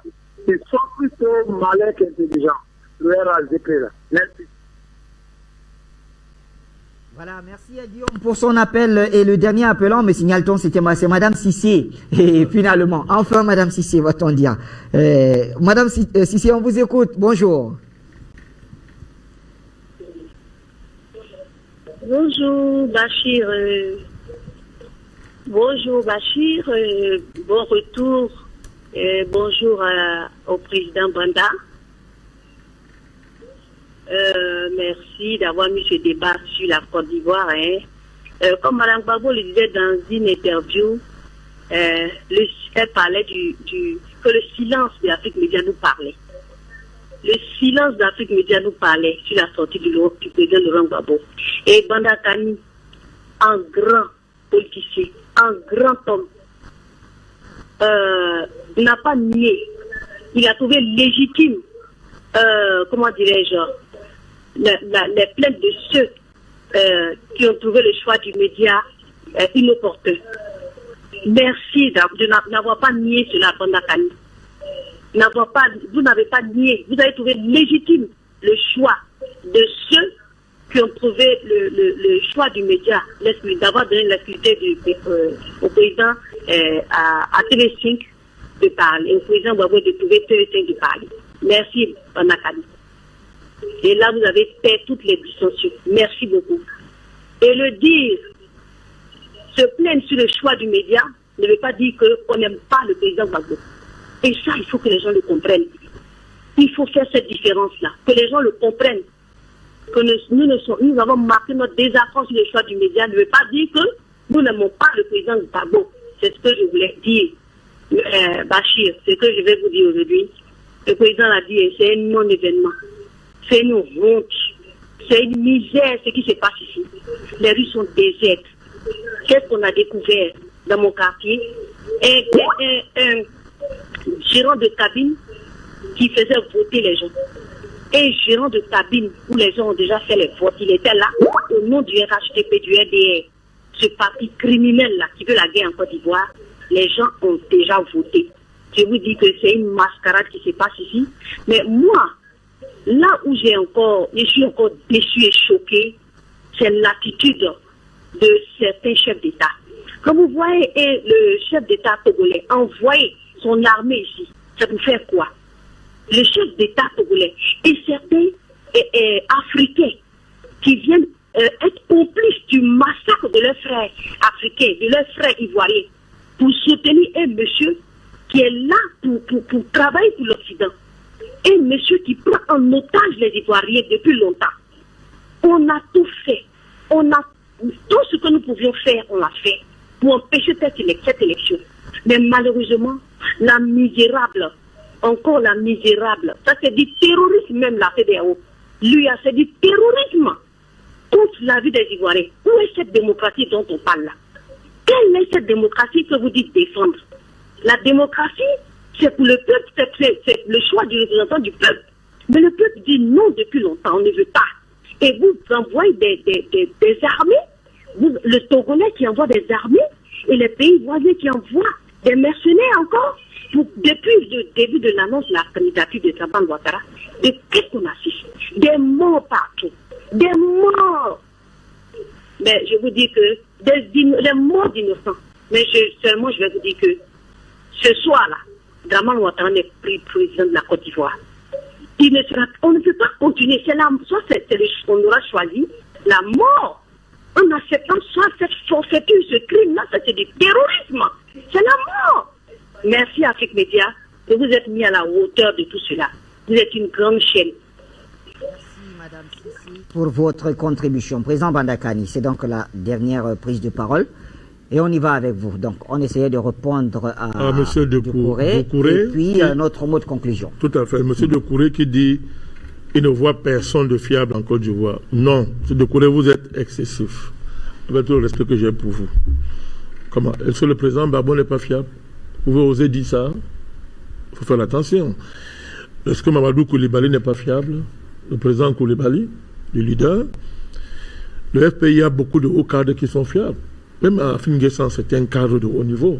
Indépendamment de ses choix politiques, c'est un cadre de haut niveau. Il y a des hommes valables en Côte d'Ivoire. Ils sont nombreux. Le débat, pourquoi que le président Bédié n'est pas valable? Le problème, ce sont les choix politiques. Le problème, ce sont les intérêts politiques que vous défendez. Donc, le débat n'est pas là. Il y a les gens fiables. Et je voulais vous rappeler que l'histoire du Front populaire ivoirien, c'est une histoire de panafricanisme. Le président Gbagbo était déjà panafricaniste avant que nous, si on naisse. Il faut savoir donner à César ce qui lui appartient.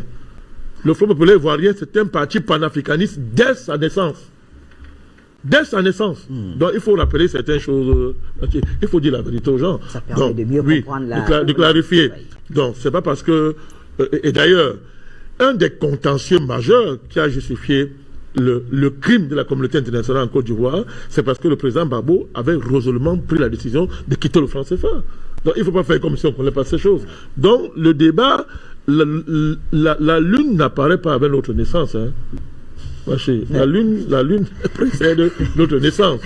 Donc, mon cher Doucouré, il ne faut pas désespérer. Il y a des gens valables en Côte d'Ivoire. Le peuple de Côte d'Ivoire, c'est un grand peuple. Et il est en train de le démontrer. Ce n'est pas de sa faute si, pour l'instant, il subit la violence d'un rapport de force qui lui est, pour l'instant, défavorable. Pour l'instant. Et les choses vont changer. Ça, c'est un. Donc, Bachir, pour terminer, voilà 10 ans. 10 ans que l'ONU, l'Union européenne, la France, l'Angleterre, le FMI, ils ont chassé le président Gbagbo du pouvoir, ils l'ont déporté, ils ont écarté les patriotes ivoiriens, ils ont dit, ils ont pris la Côte d'Ivoire. Où est le bilan? Voilà le bilan, voilà leur bilan. Leur bilan, c'est l'abjection politique, la prédation et la criminalité économique. Bon, les fanfaronnades du président Ouattara sur des taux de croissance intergalactique trompe les naïfs. Qui font comment ça fait de la Côte d'Ivoire le premier pays d'Afrique francophone en termes de croissance et de développement? Oui, ça fait rire. C'est pas moi qui présente le rapport. Oui, ça fait rire. Ouais. Ça fait sourire tout le monde. Ça fait sourire tout le monde. Bachir, blanchir l'argent, construire des routes, c'est pas ça qui développe un pays. Ce sont des facteurs de développement. Des facteurs. On peut construire les routes dans tout un pays. On peut tout construire dans un pays et le pays est pauvre. Il faut faire attention. Oui. Très pauvre. Oui. Parce que ce sont les populations, quand elles s'enrichissent sur le plan matériel, sur le plan moral, sur le plan de la dignité, c'est là où il y a le développement. Le développement, c'est une vision économique. Ce n'est pas des coups de poing, des opérations coups de poing. Ce n'est pas des opérations d'investissement qui développent un pays. C'est une vision économique cohérente qui est élaborée à court, moyen et long terme, mon cher Bachir. Et en Côte d'Ivoire, il n'y a pas de vision économique parce que c'est une parfaite néocolonie et il y a un sous-préfet qui est président de la Côte d'Ivoire qui n'a même pas honte d'être sous-préfet. Il ne cache même pas le fait qu'il est un gouverneur colonial parfait. Il ne cache même pas. Donc ça fait rire, mon cher Bachir. Vous savez, Bachir, c'est comme si le colon venait dire « j'ai un bilan ». Avant moi, la colonisation, on a fait des routes, on a fait les hôpitaux. D'ailleurs, c'est ce qu'ils disent tout le temps. Ouais. La colonisation a construit les routes. Mais pourquoi les Africains se sont levés comme un seul homme pour dire aux colons, on n'en a pas besoin de vous, fichez le camp. Même pas les moyens militaires. Pourquoi? Parce que la colonisation ne peut pas avoir un bilan. Parce que c'est un crime contre la dignité humaine. Vous comprenez ça, mon cher Bachir? Donc, en Côte d'Ivoire, c'est pas de ça qu'il s'agit. C'est un échec total. C'est une imposture. C'est l'abjection sur le plan politique. Avec ce troisième mandat, avec tout ce qu'on voit en Côte d'Ivoire. Oh mon Dieu, Bachir. Vous voyez comment Gon Coulibaly est parti? C'est comme ça qu'on remercie un ami. Même pas de respect pour ça dit comment on appelle ça? Son dossier médical. Et après, on prend ça comme prétexte pour dire il y a un cas de force majeure. Bachir, la politique, tout n'est pas permis en politique. Sauf ceux qui ont une conception satanique de la politique. Ils croient que tout est permis, tout se justifie, la fin justifie les moyens. Non, mon cher Bachir. Et la honte est là. Voilà la honte à Côte d'Ivoire. Voilà ce que la communauté internationale s'apprête à appeler élection. Vous voyez ça? Eux-mêmes disaient hier, RFI disent, et j'ai suivi l'interview du président Ouattara à France 24, face à M. Boisbouvier et ses faux journalistes, ces journalistes militaires qui étaient en face de lui, ils disent, mais monsieur le président, sauf moins de 40% des cartes électorales ont été distribuées. Ce qui est faux, Bachir, c'est la manipulation. France 24 veut commencer à justifier que 40% des cartes électorales sont distribuées. C'est faux. C'est faux, Bachir. On prépare l'opinion à dire que non, 40% des gens sont allés voter. C'est faux. Vous voyez comment on l'aide? Ça, c'est une manière de l'aider. Et le président Ouattara, il dit oui, c'est vrai, mais il dit qu'en 2010, ou bien quand là, on était à 52% quand on était le RDP était réuni avec le PDCI. Mais ça fait rire. Voilà déjà des aveux en Mondovision, venant de la part des aveux officiels.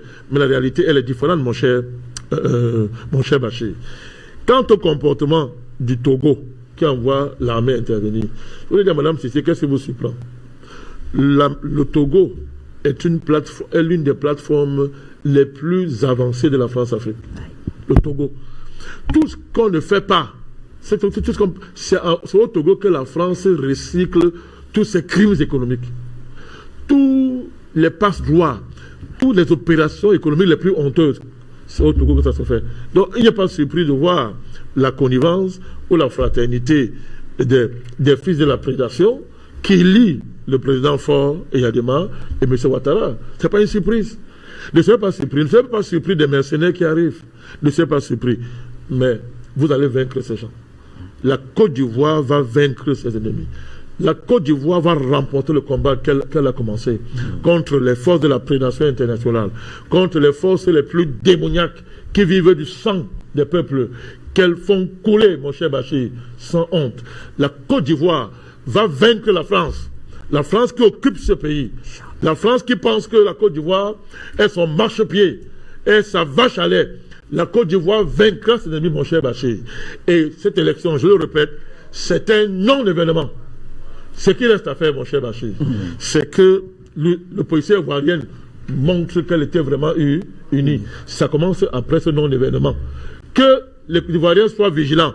Ceux qui vont diviser l'opposition, ceux qui vont aller jouer le jeu de la France, ceux qui vont obéir aux ordres de la France pour consolider l'abjection électorale et le crime qui se passe, les Ivoiriens vont alors voir à qui réellement ils avaient à faire. Mais j'ai dit aux Ivoiriens, courage, nous vous aimons, vous n'êtes pas seuls, on est avec vous, Afrique Média est avec vous, et nous saluons le président Gbagbo. Nous sommes unis, n'est-ce pas, dans ce socle stratégique que j'ai défini tout à l'heure pour le salut de l'Afrique, le salut de l'humanité, le salut de la Côte d'Ivoire. Merci infiniment, président Bandakani.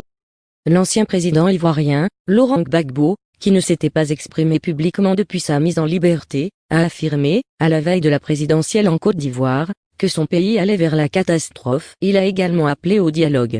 Ici, Christine Muriel, pour Universal News TV. Merci de suivre Universal News TV sur YouTube. Nous vous rassurons que les informations que nous diffusons au quotidien sont suffisamment crédibles. Alors, n'hésitez pas à liker la vidéo si elle vous plaît, et si vous êtes nouveau sur la chaîne. N'oubliez pas de vous abonner et d'activer la cloche de notification pour ne pas rater nos prochaines vidéos.